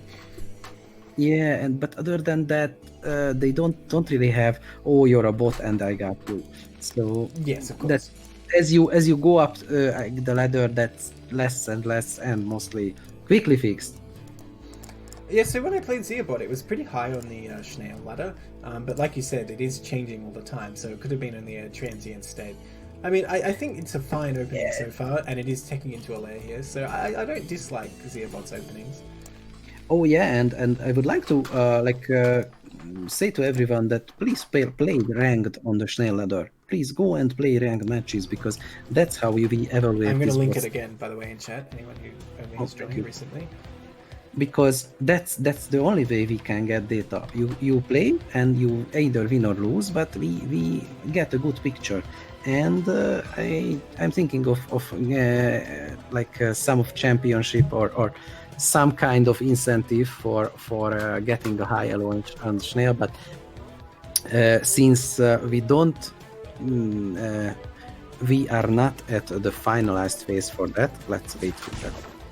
There are obviously will be exploits and bugs, and let's just wait for them to come out first, and after that we can do it. Sure. We are in a so-called season 0 now with Schnell, so please just come play, try it out for yourself and make a judgment, and season 1 will be the first very serious and very maybe with prizes, how do I say it, measurement. Yes. So we can see in this game humans aren't perfect. I sent my medics way ahead of my force. But yes, I've prepared for a 2x Academy attack here. And this is the kind of attack I was saying that the other bot, Chrono, would be vulnerable to. Of course, it was a bit different because on the 2 bases. But nonetheless, I'm coming up here trying to hit before Zeobot's lair tech is out. I was intrigued to see this sunken position. And you did mention at the time, Shonko, that it probably doesn't consider the position too much. because generally you have to engage the sunken when you come in here, but it is a potential weakness, especially against vultures that could just sneak in here, for example. But in this case, I think I just had overwhelming force, so I just came in here and gunned them down. It's like some basic building placement algorithm is just go in a circle until you find a spot where you can plop down your building. Oh, really? And, yeah, it is. And for more bots, that's sufficient. Like when you start out and you just want to practice some build orders, that's more often helpful than not. But actually terrain analyzing and placing buildings properly, it's hard. Yes. And there are libraries that have. For human players, indeed, I think it's quite difficult. Well, imagine having to code it. So yes. It's not an easy problem to solve, and there are so many edge cases and so many map-specific stuff. So either you just use the basic placement and you try to not focus on that part, or use a library when someone else dedicated this time to write a library that places buildings. So I imagine if you do just place your buildings in a circle, as Terran or Parados, you would end up trapping a lot of your units, wouldn't you? In your gateways and such? Not if you leave a space between them. Oh, okay, so you just like leave one tile between every building? Yeah, something like that. You can see that it doesn't place right next to each other. Yeah, that's true actually. This is very spread out. Now, against Terran that doesn't matter so much. But against Zerg, for example, you definitely need to be very specific with your build placement. Of course, this bot might have a much better placement against Zerg specifically, especially since against Zerg it's much more likely to remain on one base. You could probably just have a very specific layout. Indeed. But yes, this was a pretty one-sided one, but I thought this is a good example of the bot can definitely pull out the aggression that humans do, like the exact 9-pull rush. You would see a lot. So it's a good thing to practice against. Mm-hmm. Yeah, and I will send you an image. Just don't go anywhere, which I'd like to show to the chat. I will exit the STR because we are going into live games, right? We are indeed. And just a second. So I was thinking how to aid the practice aspect of this a little bit better, and this is a mock-up. This is not implemented yet, and you can see it from the image, but I think we should show this. Of course. So 1 moment. this is a mock-up. I did it with paint literally, but this will something I will add where the authors can specify what strategies can their bots employ, and if you want to practice against that particular strategy, you basically just select it. So that would be awesome. Let me just show on the stream. Are you saying I sent it to you? It's on the stream now. Okay. That's just a great selection of strategies. I love it. Just wrote 3 things that came into my mind. Yeah. That's perfect. That's StarCraft right there. You've distilled it. But yes, so as you say, not implemented in the current version, right? No. It's it needs a lot of groundwork. It's probably some ways away, but it will definitely be updated. But still, that would be awesome for practice if you could just click on that button. Do you suppose that you would be able to select a multitude? Like you could select DT Russian to get proxy only, and so you could get one of those 2 randomly but not carriers? One of those, yeah, that can be done. Because that could be very helpful for practice. It's fine to say, I want to practice against only 9-pull, and you pretend you haven't scattered it. But it would be good if you could have a limited selection. It could be. If you're not sure if it's going to be 2H meter or 2H lurker, and you want to focus on dealing with that, for example. Yeah. The thing is that how I envision this is basically you pass some kind of data to the bot itself that, hey, do this. And I can, if you select multiple of them, then the client can just choose one randomly. So that's certainly doable. But that being said, the bot authors themselves have to adjust their bots for this functionality. And like I said before, many bot authors don't do this. Well, no bot authors do this for a living, maybe except 1 or 2. and they need time. They need time. They need like to be in the mood. None of this is voluntary. So I want to give them time to prepare. Of course. That's the short of it. No, that makes total sense. But the AI community is a very passionate one, and you should appreciate them. Yeah, they seem awesome. All right, so we're gonna play some live games now. Does anyone in chat want to request any specific bot, or Shonko, you yourself, do you want to see me against any specific bot? Some people were mentioning one before. Which bot was that? I'm waiting for the chat, and then I will answer you. Of course. If no one, yeah. For those of you in the chat that aren't familiar with all the bots, like if you wanted to see a particular matchup or you want me to do a particular build, that's fine too. And like I said, we do have a selection of maps. I think you should play Stone first. Stone. Just Stone, that's all it is. I searched Stone. Oh, there it is. Terran one? Can you share your screen so I can see? Oh, of course. I forgot I'm supposed to do that. Because that's how it works. Well, the thing is, I have to share it again when I'm actually in StarCraft, not when I'm in Schnell Client, but nonetheless. Okay. Okay. Alright, so I'll play against Stone. Any particular map I should play it on? I'm not familiar with some of the older ones, so I'm just going to go with Fighting Spirit here. Which map you play? Actually, let's spice it up a bit. Let's play La Mancha. Okay, I can't see your screen yet, so... yeah, I have to switch it over. Okay.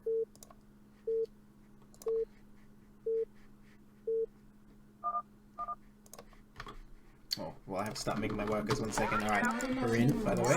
So you guys are looking at Schnell Client. I just got to send it to poor Shonko so he can see. Alright, there you go. Tell me if you can see it now. It's alright? Okay, I can see it live. Awesome. And everyone in the chat, is it alright?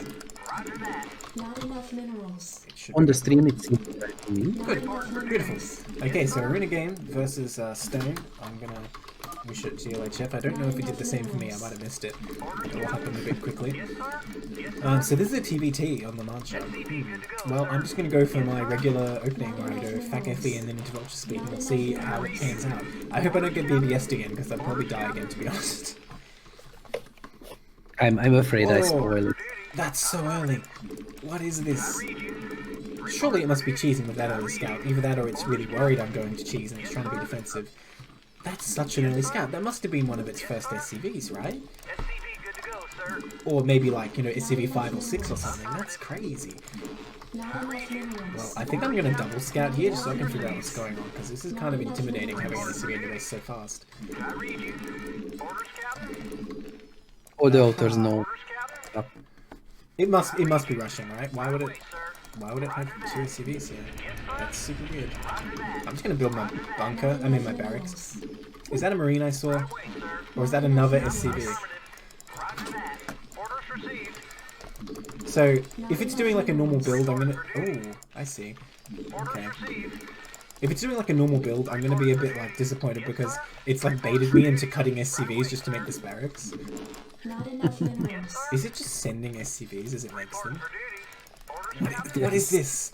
What is this? It's worker rush. Oh, so it's just sending SCVs. Okay, Yes. but don't I just have more SCVs? Oh my god. Okay. Yeah, but If I can get a marine out. If I can get a marine. Oh, it's repairing. What a devious bastard. repairing and it has micros, so I can try. For the human race, let's go. Don't let the machines if win. you don't expect it, you can actually do this. Uh-oh. Well, I feel like if I can get a marine or two, I'll be in a great position, but can I? It seems so. Usually it has more SCVs at this point. Well, I at was your fighting base. some of them already. Yeah. And you I think you kited some of the SCVs on the map back to his base. Yes, I did indeed. Not a very sophisticated bot. Well, it's fun. But you if you don't expect it at all, you can. Well, I was lose. super confused, and I wasn't sure what I should do here. But it seems to not even want to fight the marine. Okay, no, it changed its mind. Oh man, I should have had an SCV on the map to mineral walk. Okay, I think I have the measure of it now. Yeah. Okay, well, I'm glad you guys made me play this one. This was definitely interesting. I'm just gonna assign Yeah. like one SCV per SCV and then let them do what they will. I would just plop Look down at the this! bank. This is like the ballet of SCVs. They're just like running back and forth.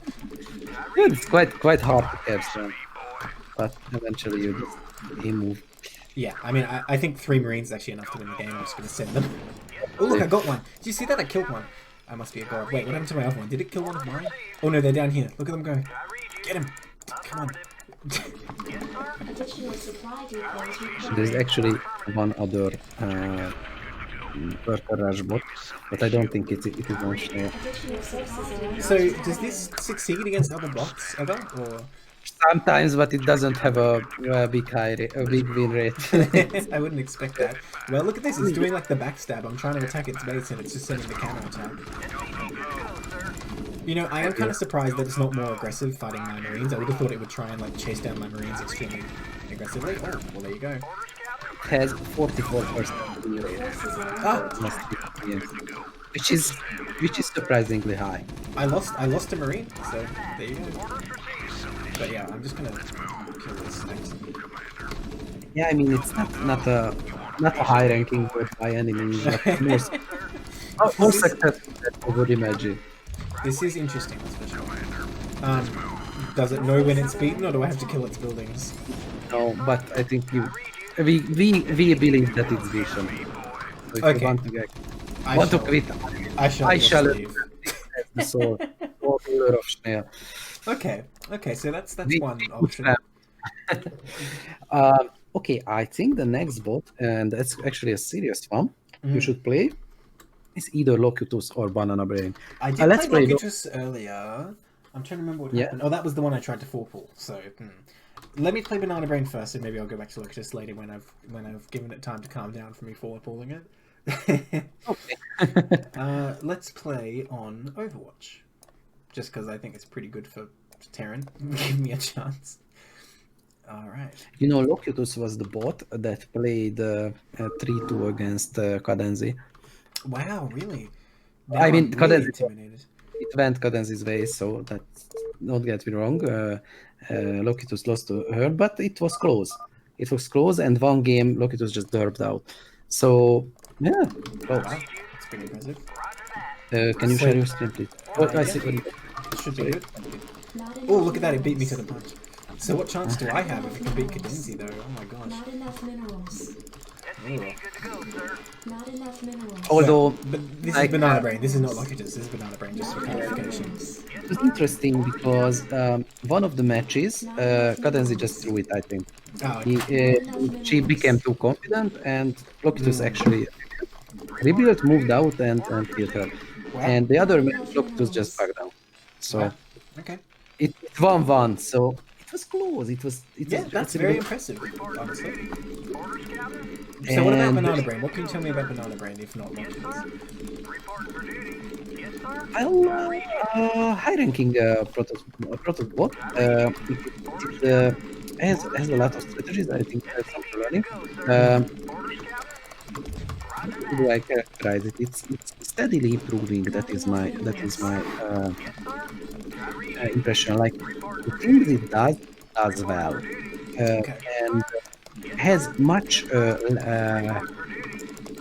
less dirt and mistake than it's my So impression. would you say it's more resilient to changing circumstances than some other Yes, bots might be? Minerals required. That's a perfect word. Yes, that's Not so enough minerals. perfectly characterizes it. Is it going to gas steal me? Is that a strat that it does? Normally if I see an SCV, a probe at that time, rather, I'm like, oh no, I'm going to be gas stolen. I don't know. Maybe the author can tell us if Banana Brain can do Well, this. already it opted not to do it, so it's fine. Hmm?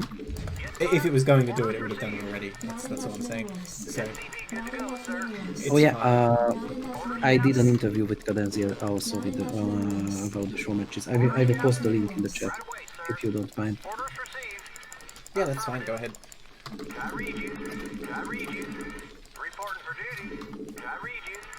Okay, well, I've So, warded off yeah. the deadly probe. What opening it's doing? So I have a site called makingcomputerdothings.com. Ah. That's my site about development and bot development. and you can find articles about Snail in there as well. Snail is obviously more player focused. Making computer do things is more of a development side of everything. Just a side note. What a And- fancy and modern build. talking It's like a- doing Zealot core. Look at this. I'm talking a little bit more because you're focusing on the game. Of course, Or of course. can you do both? It's probably for my benefit if I don't talk, but I still want to, even though it's going to make me lose. Oh, I got the probe. Let me go. But no, that's probably wise. If you try and make me just play. I mean, I can't do both. I am very bad at multitasking. I can't even type text while speaking. Right, So I will say my performance definitely degrades if I talk at the same time, but that doesn't mean I can't, like, give an attempt. This is interesting to me that it doesn't come in with the Zealot, because I would say a human player would just try and get whatever they can with the Zealot, even if they know it's not going to be efficient.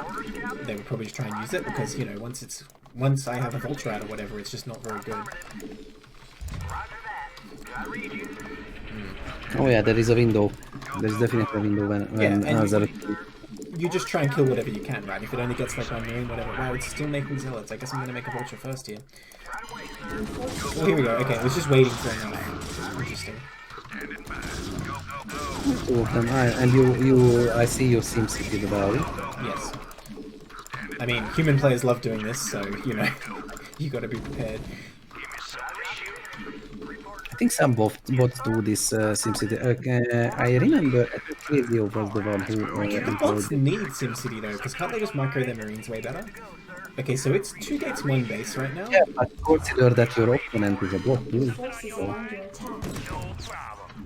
your opponent has the same superhuman micro as well. Yes. So I yeah, guess you that do? makes sense. Oh, shit. He did make a good. So by the way, I would have thought, though, if both players micro perfectly, the Terran player has the advantage there. Just because, like, you can like, just run away from the Zealots, and there's no micro you can do to make them go faster. In a Zealot versus Vulture matchup, that's certainly true. In Zealot versus Marine, I mean.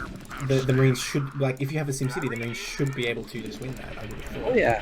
I mean, I might be wrong here. You might be right that it just works out that you do need a SimCity. Oh my god. Depends on the unit matchup, but Ghouls are a good example where micro acts as a very huge force multiplier, and Lokitus is the best at that.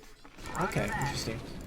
This is not how I thought this game would go. I didn't plan to be making this many Marines, but he's just making 3 gates on 1 base, so like, that's all I'm doing. Oh my god, these goon micro though, that's so annoying. Oh my. Yeah, it's a little overcommitting though, I think, in a way. Oh my gosh, how is it doing this? Yeah, remember what I just said. Yeah, you're right. Good god, I'm glad I got a tank in time, because that was crazy. Oh, I killed another one. That was a bit of a mismicro by the bot. Yeah, fighting up the high ground, maybe you don't do that. Definitely not that you have a steam. Oh, Yeah. already. I'm glad I kept making Marines, because that was intense. Okay, so I'm just going to get eBay to be super safe here, because I know he already got 3 gates, and I don't see what option he has other than some kind of Forces are under sneakiness. attack. Where's my tank? Oh, here it is. I don't know why it ended up going back. I didn't see any other tech, but like I said, I don't think the bot has many more options. Really curious if it will do. Why is my tank freaking out so much? What the? I don't know. That's weird. Welcome to Blue War, I guess. Just do more things. Yeah. Oh yeah, Yeah. Oh, it's coming in at the perfect time. I am not gonna back there. Oh no! That's No, fine. not gonna back. Well, it might get all these tanks. Maybe not. I didn't focus on your right. Okay, that went like perfectly bad for the bot, unfortunately. Yeah. That was a bit unlucky, I have to say. Like, Interrupted. I thought it would kill quite a few tanks there, but it did not. Your forces are under attack. No, your tank placement is quite good. So And like I said, humans love to do this too. You know, if I was up against a human, I'd probably die because DTs would be arriving at my base right now, and I forgot to build my turret. SCP good to go, sir. Right away, sir. Yeah, but like if you didn't make that many marines, that could have gone wrong for you. Yes. Well, It was I did the- that adaptation because I thought more zealots were coming. Like, I saw it was making additional zealots. If I didn't, I could have stuck with 3 marines, and I definitely could have died, because you would expect 3 or 4 marines on high ground to deal with 1 or 2 goons, but its goon micro is just so good that it kind of was worth a lot more than I thought. And it seems to me that you're actually like paying serious attention. It's you're not just phoning in. Oh, absolutely, yeah. It really is quite scary, actually. And the match is far from over, and we don't know how many bases he has. Yeah, because this is the thing, I don't know how good the body's in late game. Oh my gosh, it's still going. Ah! Okay. Okay, that wasn't a good engagement. Oh, And no, I'm it gonna will lose not. that tank, though. Yeah, so still putting the pressure on, but in theory I should have a big economic lead here, right? I think so too. I think so. I think one of the lost a lot of points for. Didn't really trade favorably. Let's say. And nice. Okay, well that should slow down these damn attacks. I really wanted to get those. Oh, I killed a goon. Look at me go. Yeah, it's super taxing on your attention, right? Yes. I'm intrigued that that's the moment it decided to pull back. Oh right, you can't put those there. Fighting spirit, this ain't.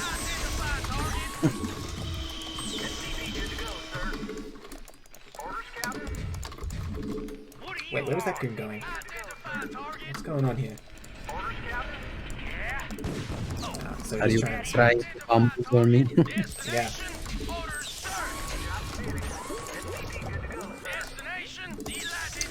So taking a third is quite difficult on this map, so I'm not pleased that the bot is going for such an aggressive strategy. It's going to make my life quite hard.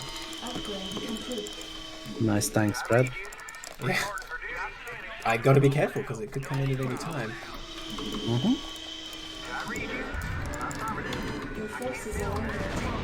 Something is happening. Interesting that it has those cannons there.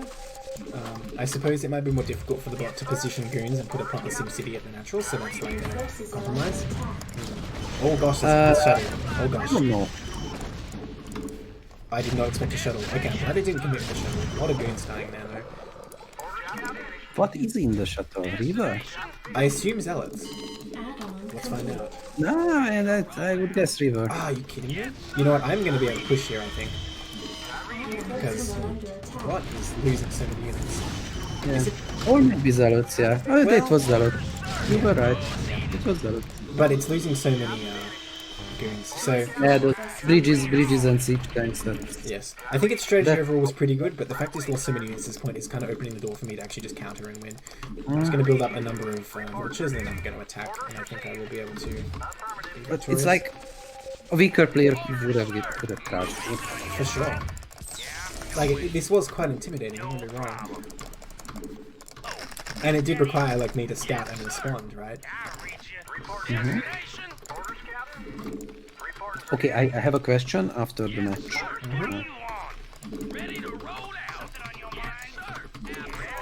But it's a little bit more in-depth question, and then let's discuss it a little bit. And I think you're ahead. I think you're ahead, and you will be ahead. But I don't know about this, though. that's a DT. Yeah, I mean, Or an observer. I think That's it's a over. Yeah, It's a fairly typical strategy against 2-base push that Protoss will try and counter. I'm gonna lose my eBay. If I get across this bridge, I'm in an excellent position. yeah. Suiciding a lot of units on the bridge. That's not a good move. Yes, for sure. And just in the natural in general. I mean, understandably, it's difficult for the bot to make the judgment of when to attack or when to not attack. Okay, so it's going to come from behind now. The problem is, now I have the bridge. It's over Why and is again. that? Oh, there is a Reaver in there. Reaver. Well, it's gone. Siege tank beats Reaver, so Yes. Quite so. I get there in time? Oh, these cannons are about to finish. Ah, but how's the positioning? Oh, get in there! Gosh.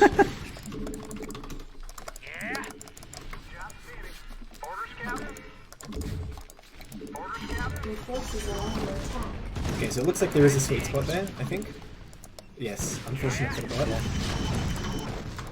bot. But this is over. You want to call it there then? Because I think that will beat this If you one. want to, we can call it. I think. Yeah, rather than draw it we out, can- because it will take me considerable time to get up in this main and actually kill it. So I can say GG. I mean, you can always screw up, of course, but let's see. Yeah, so that Let's was a very call it- intimidating early game. Let's thought. say you agreed on a draw, and everyone's happy. Yes, that's right. That's right. We agreed to lay down our arms, and the Protoss Yes, in that's- turn lived in harmony for ever.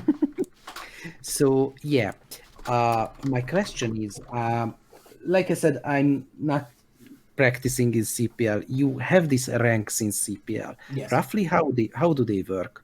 Okay, so they are loosely based on MMR, but they're mainly based on your performance in CPL.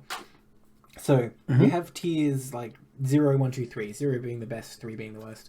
And I would say typically tier 3 goes up to about 1500-ish.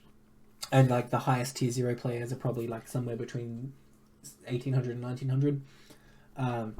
And you play like preseason matches before the league starts to determine your tier, and then based on your performance you can move up and down. Okay, my question to you is, and do you think that bots, either these or in future bots, could be used to evaluate player performance on CPL? Like for made up example, okay, let's say you get rank 3 if you have 1600 MMR on Schnell. And do you think this could be comparable at some point in time? Not necessarily right now. Could be used as a like measuring performance. Possibly, but the problem with that is it's usually going to depend on the specific strategy used. You know, like a player might be weak to one specific strategy. In preseason, we do try and play a number of games to get a better idea, because anyone can lose a single game, right? And there's definitely been cases where like low tier players have beaten higher tier players, but it doesn't turn out to be the case that lower tier player should necessarily be promoted. So it might be a decent tool, you know, to use at kind of the outset, but I wouldn't say we'd rely on it completely. No. I shouldn't advise so, but like this is a continuous process. We are developing Schnell as we go along, and I would like to like steer it in a way that can help you or other practicing players. So if you have any suggestions in that regard, let's talk about that. For sure. Well, yeah, I guess the main thing I would say is just hard code like a very standard strategy, I suppose, or like even a standard aggressive build like 2FAC, for example, or kind of like what the bot was doing that game. You could code in like 10-15 goon and just see how whoever's playing resists it. But the problem with that is it's not the full spectrum of possible play. And like, you know, two players when they go to play a match could end up playing a long macro game, and one player might be far superior in the late game, but weak at early game cheese, for example. So if definitely we had like a range of options of builds, like you showed your kind of planning, that would be very helpful. And as more people are able to play ranked against them as well, that will actually give us a better idea of where the bots are at too. Absolutely, that's. I would like to ask everyone to play a few ranked games, because at this point you see that the bot elo ratings like somewhere around between 1550 and 1400, because there are not enough games played to have a very good measurement. Yeah, Banana Brain, the current highest ranking bot on the ladder, it's 1539. So it's not a big deviation from the 1500 baseline, and that's just because we didn't have enough games just yet. But ranked play, like we released it 5 days ago. Yeah, so it's only just started really. All right, what am I playing next? Am I playing Locutus now? Actually, let's try. I think you should play a bot called Halo. Halo? Yep, Terran one? Yes. All right, excellent. What map should we do? Let's do Fighting Spirit for that one.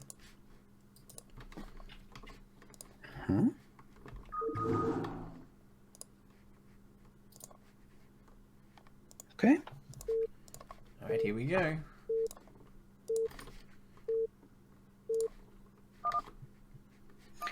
I expect that you will probably win, but it will be an interesting match.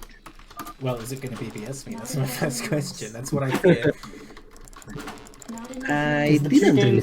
two games I from- lost on Schnell were Proxygate and BBS, so their cheese is definitely strong. Oh, I also lost to Microwave, just killing me with a lot of Ling and Hydra. Yeah, Microwave is surprisingly strong.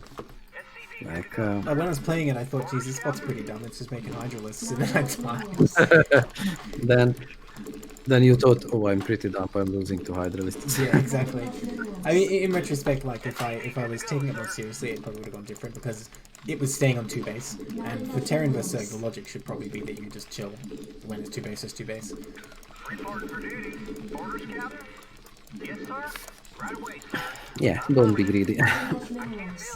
So I'm thinking if the bot also makes vultures and gets vulture speed, I'm actually going to be in a pretty bad spot because I feel like it can out micro me pretty easily, and vulture vs vulture engagements depend a lot on micro.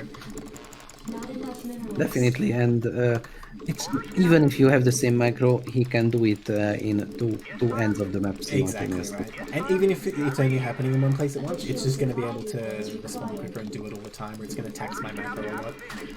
Yes. So he's hoping he goes for tanks. Right away, sir. Orders, Captain? So Johan in the chat saying that siege tanks remain hard for AI to deal with. So does that mean Terran bots are better then? At least in bot vs bot. I guess bot vs bot and bot vs human are very different. Good to go, sir. You know what's weird in this class? Oh yeah, Sometimes my I would like to plug in some other thing. We have a replay context going. Just send in your Schnell replays, and approximately a month from now, I got a rapid to cast them. So oh, that would be we awesome. Now Yeah. I want to produce a really good replay now. Yeah, of course that goes to you as well, and goes to everyone. And actually, Rapid was very cool about and said that he likes the project and we'll do it gladly. So Has he played on it at all? I think he tried it out, yes, but I think Rapid is more of a caster than a player. That is certainly true, I think. But still, that would be great. I read you. Right away, sir. Roger. Orders received. Affirmative. We already had one contest, and that time Falcon Paladin cast the replays the audience submitted. But back then we didn't have ranked mode.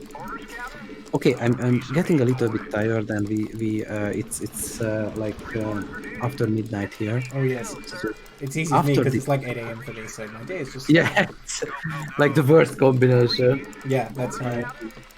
After this, if you want, we can look at the client a little bit and talk about it. But generally, I'd like to close Of my course. participation. Oh, this is defensive. Ooh. Well, I would be the happiest if you just continue with Schnell on stream, you know. Well, no, look, to be honest, I did say this the other day, but I probably want to go back to sleep for a bit. After Yeah, getting so I upstairs. can understand that notion. Nonetheless, we shall finish this game and... No rush, just heads up. Yep, of I course. can do another hour if needed. Oh, I'm just- interesting. Getting progressively slower. This build intrigues me. So this is extremely defensive build the bot is doing. Seems so, yeah. Like that starport even is also defensive in my opinion. Your forces are under Okay, so take attack. my vulture. Gonna make a second vulture. I should make a tank. I definitely need to make a tank. I wonder if this bot is going to start making Goliaths. That might sound a bit out there, but that is a thing you can do. You make your opponent make like a Goliath or two with the Wraith, and then you just come in with like more Goliaths of your own, and you know, more of the same unit is better than less of the same unit. So you kind of just win. Add-on complete. I saw him doing that before. Have I picked his strategy already, I wonder? Actually, probably you're better at guessing the strategies than I am. Well, I mean, So- obviously, bots compared to humans, I'm not going to be able to predict as accurately. Oh, that's annoying. I think that's a good guess. Okay, I should have taken this Because more I seriously. saw Halo doing similar things. So Add-on I don't know. Oh god, I screwed up. Okay, somehow my vulture is still alive. Not really sure how. My tank is out. Divine intervention, probably. Right?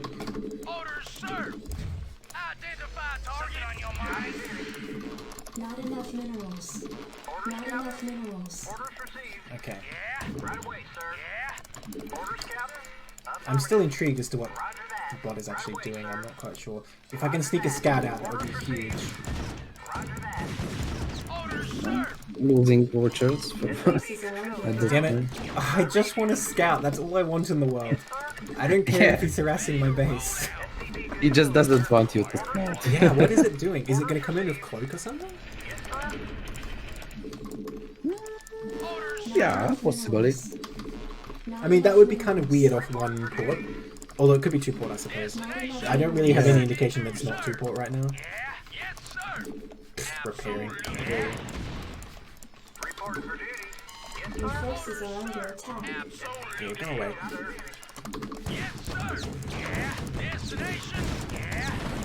So, against a human, I'll tell you right now, I probably wouldn't be pushing out, but against the bot, I don't know what to expect. Okay, not mine. Intriguing.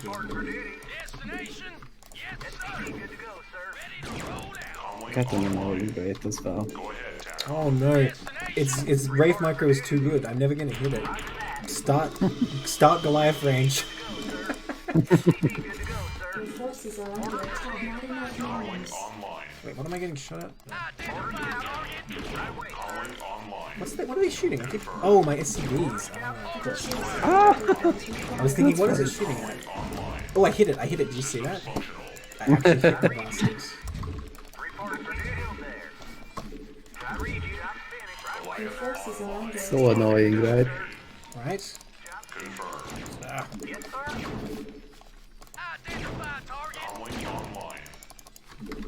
Okay, well Just look, if right. it's only gonna make Wraiths, I feel reasonably confident though that as soon as I have Goliath range, it's gonna have a hard time. This is when, you know, freeze Freeman, but he did not only make raids. Could be. Oh my god, it's so precise. Fucker knows your range, so Yeah. Oh, I seem to have deterred it over here. Oh, I spoke too soon. Yeah, go away. Oh no. Your forces are under attack. Systems functional. Job finished. Report for duty. Yes, sir. I can't build there. Oh my god. Upgrade complete. I'm so nervous that I haven't scouted. What on earth is it doing? Oh, okay. You know what? I feel pretty confident seeing that. Aha, scout. There is cloak. would have expected it expanding so more. Depots required. Well, it is expensive for it to get all these Wraiths so quickly. Consider that. Depots That's required. true. Well, doesn't mean that the bot is in a bad position by any means. Well, look, I'm the one playing the game, so I'm gonna say no, I'm gonna win, of course. I can't select. I think Goliath range was a good choice. Let's see Yeah. what's going on here. Forces are under Probably. attack. Are you kidding me? It's just clicking everywhere. Of course. Okay, well, I'm just gonna try and. Oh, Your forces are under attack. God, Additional supply Hey. depots required. Additional supply depots required. Your forces are under Oh attack. well, you know, I think I'm gonna do key damage here. Well, that's six way. It seems it's a little bit overcommitted on raids. Certainly so, in my opinion. Your forces I mean, are under granted, I'm attack. not gonna have siege wave for a while here. Yes, sir. Systems functional. Upgrade complete. It's doing the same with the vultures, where it's just dancing in and out of range. Systems functional.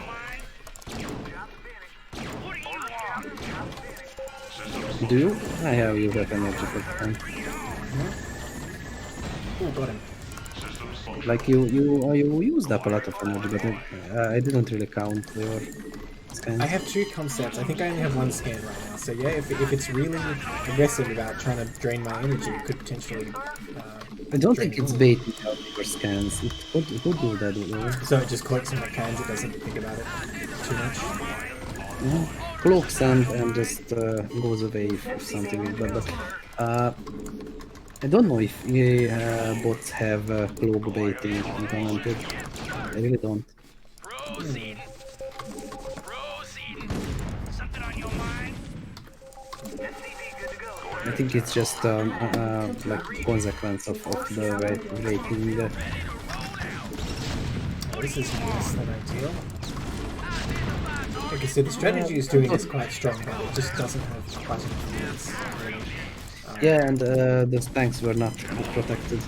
They Yeah, were like, just cloned. tactically this is good, but I feel like strategically it's behind because it opened with this one base plate, Research complete. and that didn't do enough.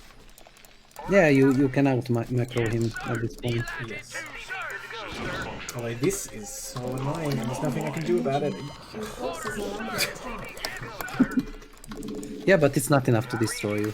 Not enough to destroy me, but enough to annoy me. It's like certain types of harassment you have to shut down because they will kill you. This type of harassment will probably not. It's like So you do you know can. if it utilizes wraiths against other races like this too? I think so. Yeah.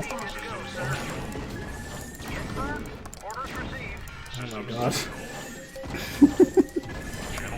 That's a different one.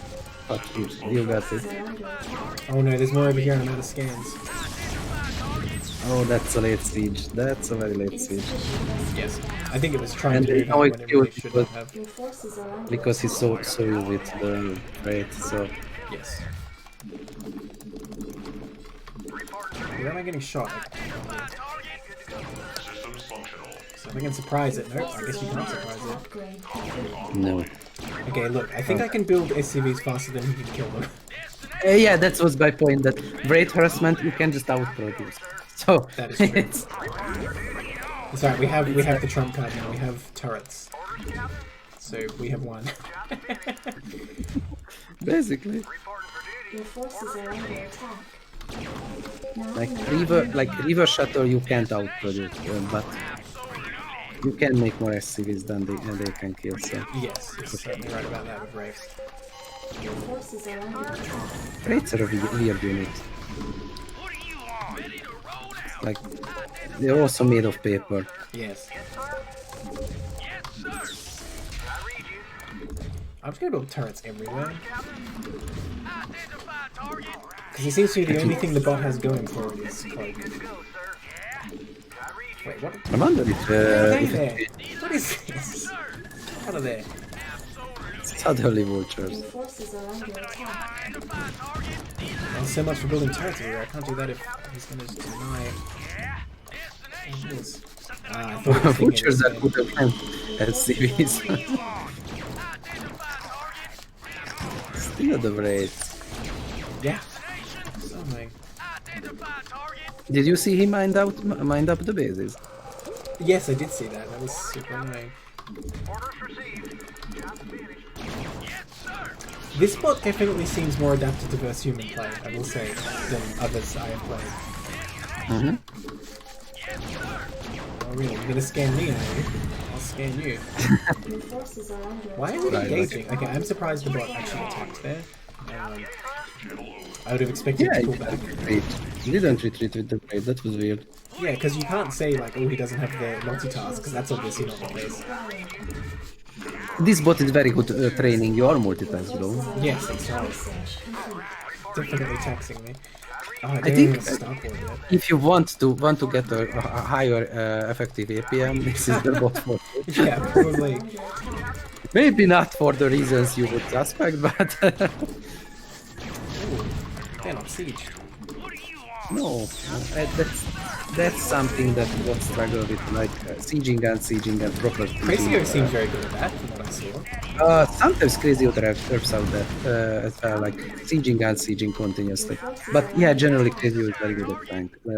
Oh my god, this is so annoying. I need to set up like a supply line of units just to reinforce. Base is under attack. Save the turret. Yeah, but I think he's still on 2 bases. I hope so. I can't confirm because I can't get a scout anywhere. It's impossible to leave Yeah. my Forces base. are under attack. Leave my tank alone. Oh my god.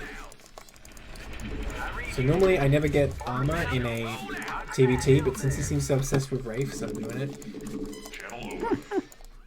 Okay, this is nothing here.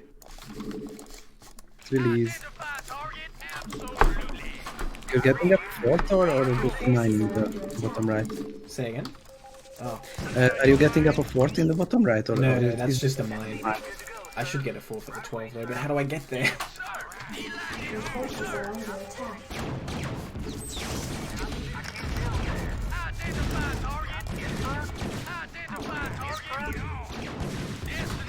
Your forces are under attack. Actually, if he has a hidden base somewhere, well, not even hidden, then you're in trouble. I think. Yes, that's exactly what I'm thinking. Because I can't get anywhere on the map.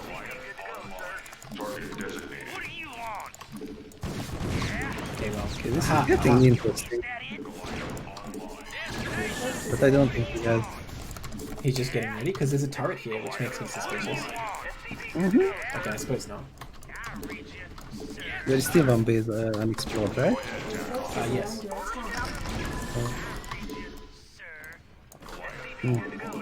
Should have he should have expanded.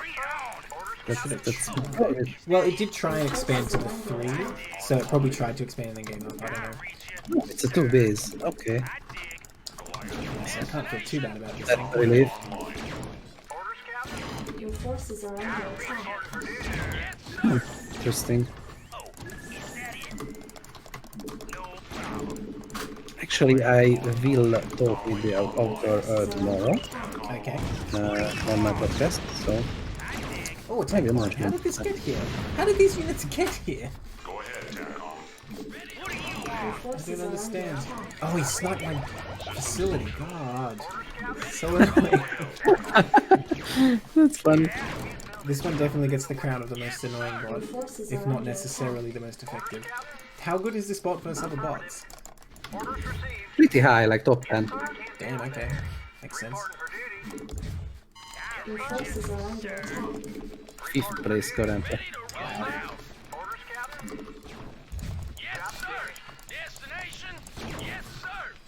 There is something called steel clubbing that it does, which means that sniping the weaker bots with stupid strategies, or well, not stupid strategies. Strategies then are not that good against strong bots, I assume. Yep. Look at these vultures, they just don't want to fight. Well, would you?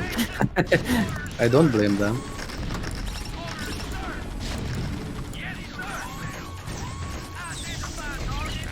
No, you just have more stuff at this point. Ah, but how many SCVs have I lost?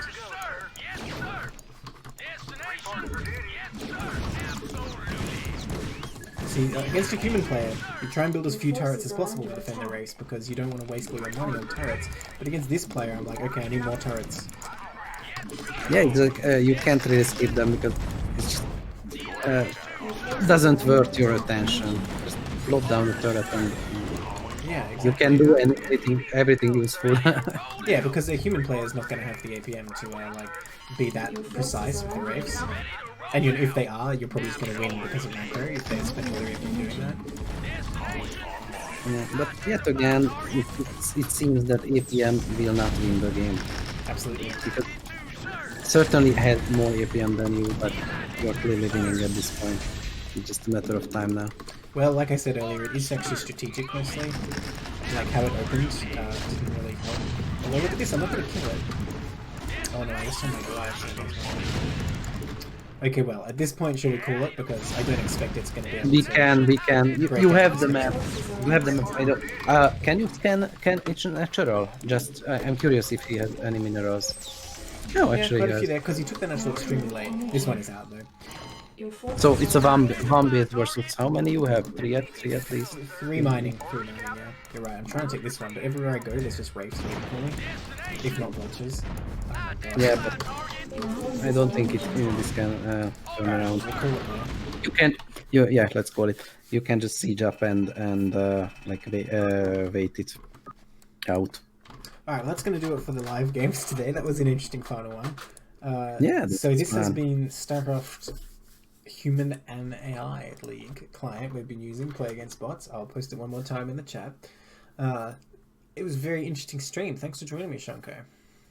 Yeah, and thanks for having this, and I learned a lot, and I hope you and other CPL players will use it and find it useful.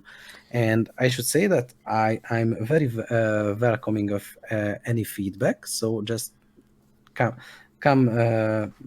at the Schnee Discord and tell us your opinion, and most importantly, just play. All right, awesome. I hope everyone jumps in and has a go. It is good fun. I know I was like getting irritated in that game, but it was fun to try and deal with all these wraiths everywhere. And love the bots are very interesting.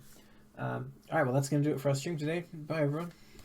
Any last words, Shanko? Just a second, gathering my thoughts. I don't think so. You can find me on CPL Discord as well, awesome. If you really want. Thanks again, and all right, maybe we can do another one sometime. Awesome. All right, bye.